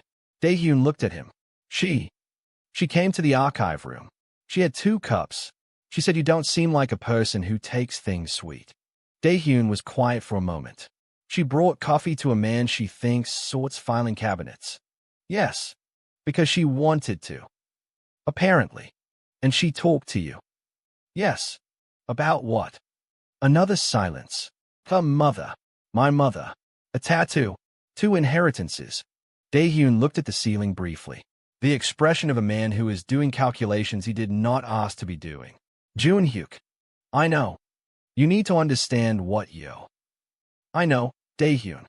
She is a 26-year-old intern on a 12-week placement who thinks she is befriending a man named Park Jun-ho who works in administrative support. She is not befriending. I know what she is and isn't doing, Jun-hyuk said, and his voice had the edge of something that was not quite sharp but was close. I'm aware of every dimension of this situation. Then act like it. The room went quiet.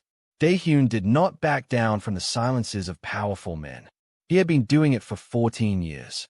He waited. She called me, Jun-hyuk said, after a moment, perceptive. Yes, she said. You pay a lot of attention for someone sorting filing cabinets. She had noticed. She had been building the picture. Of course she had. You said she was intelligent. I said she was exceptional. There's a difference. A pause. She said she was drawing from being Nigerian. That they learn to read the room before they trust the room. Dae-hyun looked at him. She was quoting a cultural instinct, Jun-hyuk said, that my mother used to describe in almost exactly the same language. The room was very quiet. Jun-hyuk, Dae-hyun said carefully. What are you feeling? The word landed oddly. Not because Jun-hyuk was a man without feelings, Dae-hyun knew better, but because feelings were not a category that appeared in their conversations. Their 14 years of partnership had been built on strategy, precision, outcomes, and the occasional bottle of soju at moments of shared exhaustion. Not feelings. Jun-hyuk was quiet for a long time. Recognized, he said finally. Dae-hyun looked at him. She recognized something. Not my title. Not my power. Not what I can do. The tattoo. She said it was extraordinary and she wanted to know what it meant, and I told her and she said she understood. She said her mother is Yoruba. Her file. I know. I had already read it. But hearing her say it was different from reading it. Dae-hyun sat back. You fell for her before you knew that, he said. Not a question. Yes. You fell for her in the hallway. Yes. In 4 seconds. 3. Dae-hyun was quiet for a moment. Then he said, with the careful tone of a man who is choosing his words with the precision of someone who knows they will not be taken well. She is going to be devastated when she finds out.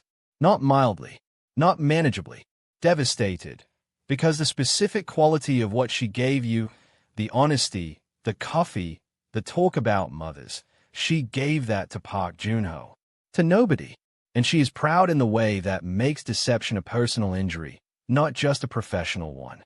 Jun-hyuk's jaw was tight. I know. So tell me why you're not ending it. A very long silence. Because for the first time in 8 years, Jun-hyuk said, I don't want to end something. Dae-hyun looked at him for a long moment. He stood up. He picked up the report from the desk. He walked toward the door. At the door, he stopped.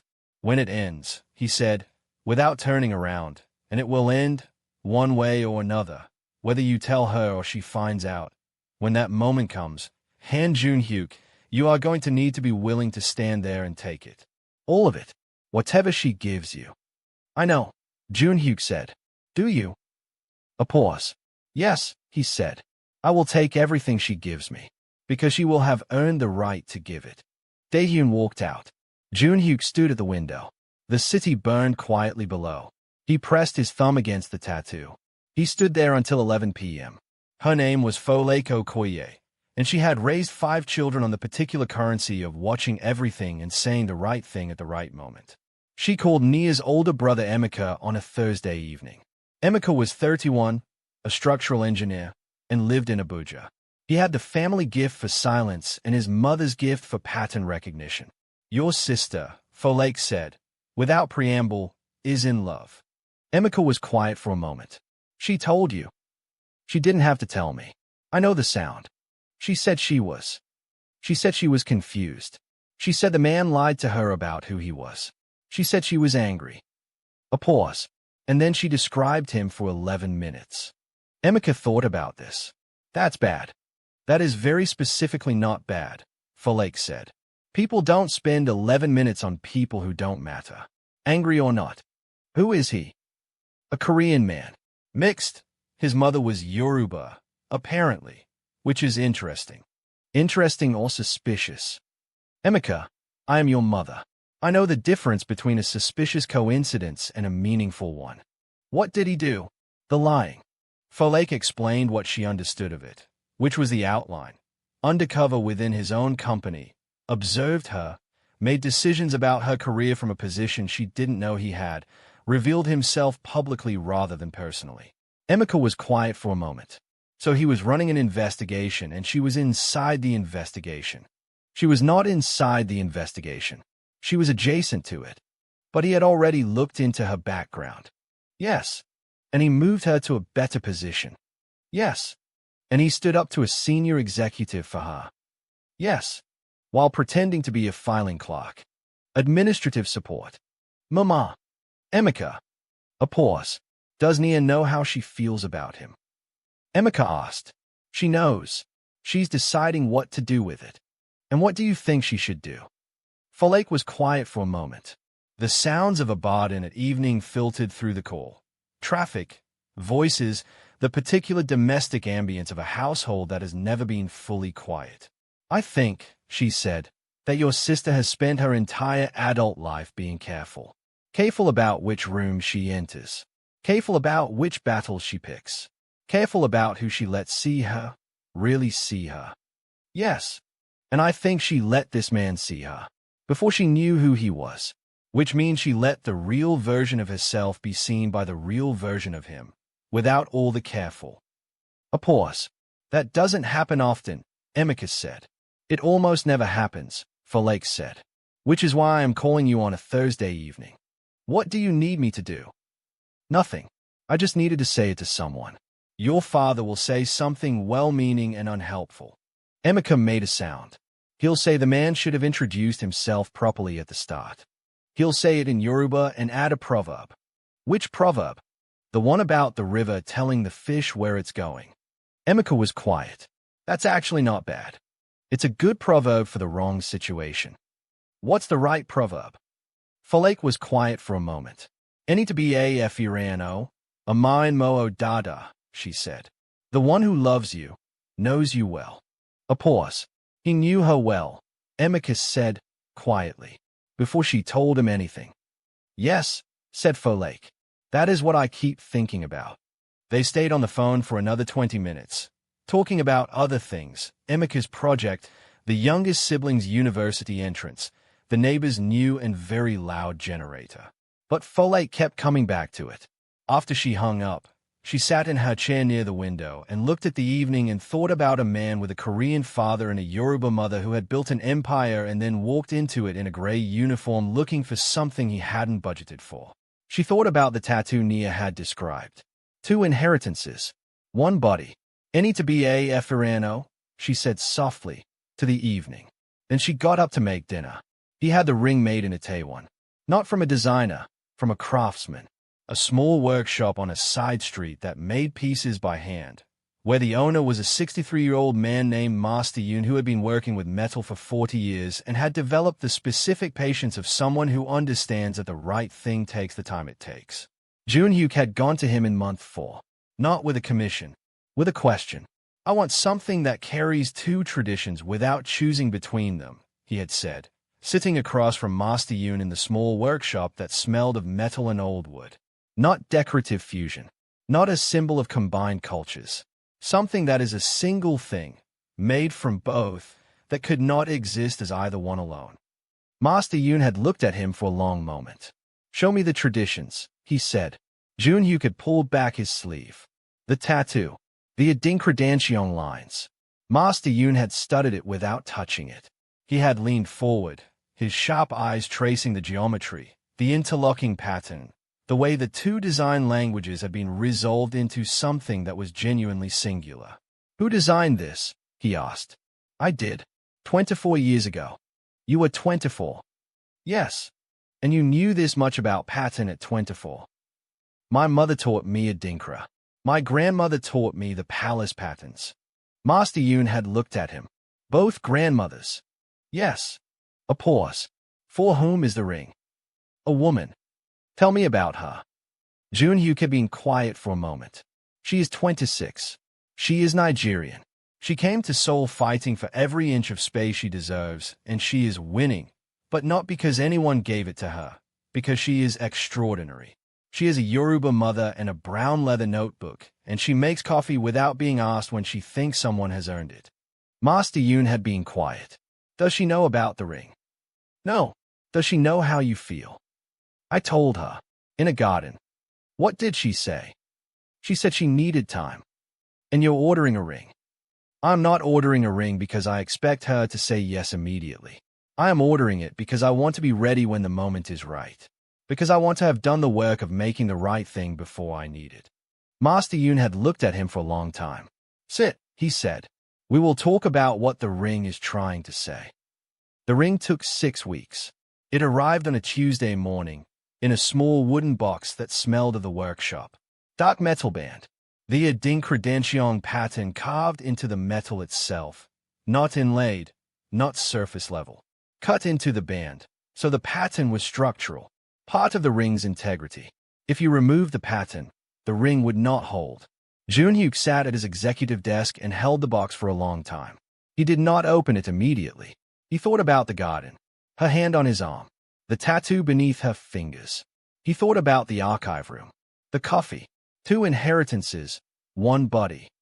He thought about the hallway on a Tuesday morning 4 months ago and a woman who walked past him like he was furniture and changed 3 seconds of his life into something he had not recovered from.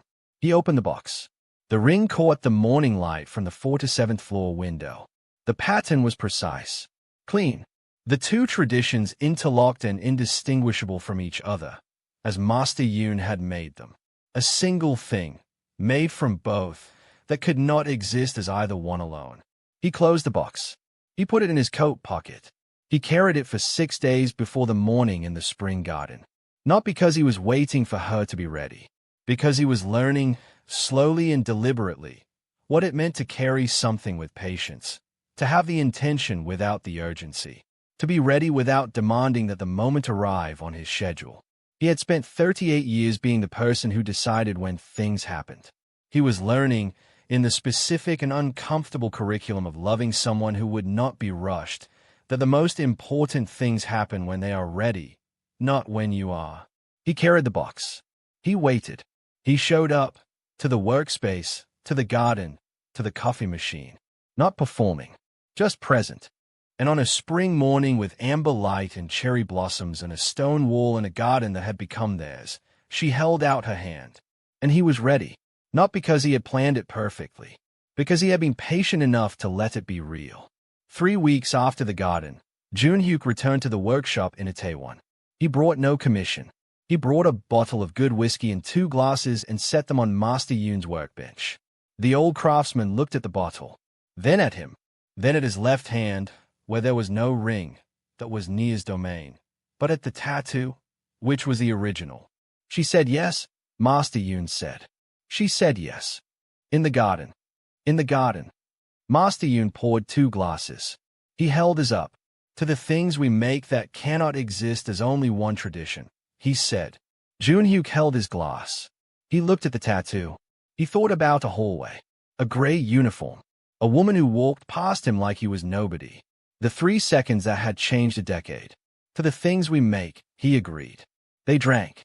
Outside the workshop, Seoul continued doing what it always did, burning and building, moving forward, holding its history in its bones while its lights stayed on. And in a brown leather notebook on a desk on level 5 of Han Global Industries, Nia Okuye wrote the last entry of that particular volume. "I've been thinking about what it means to be seen. Not observed, not watched, not assessed or evaluated or professionally considered. Seen. Seen before someone knows your name. Scene when you're carrying 17 things and a frown and you haven't decided to be impressive for anyone yet.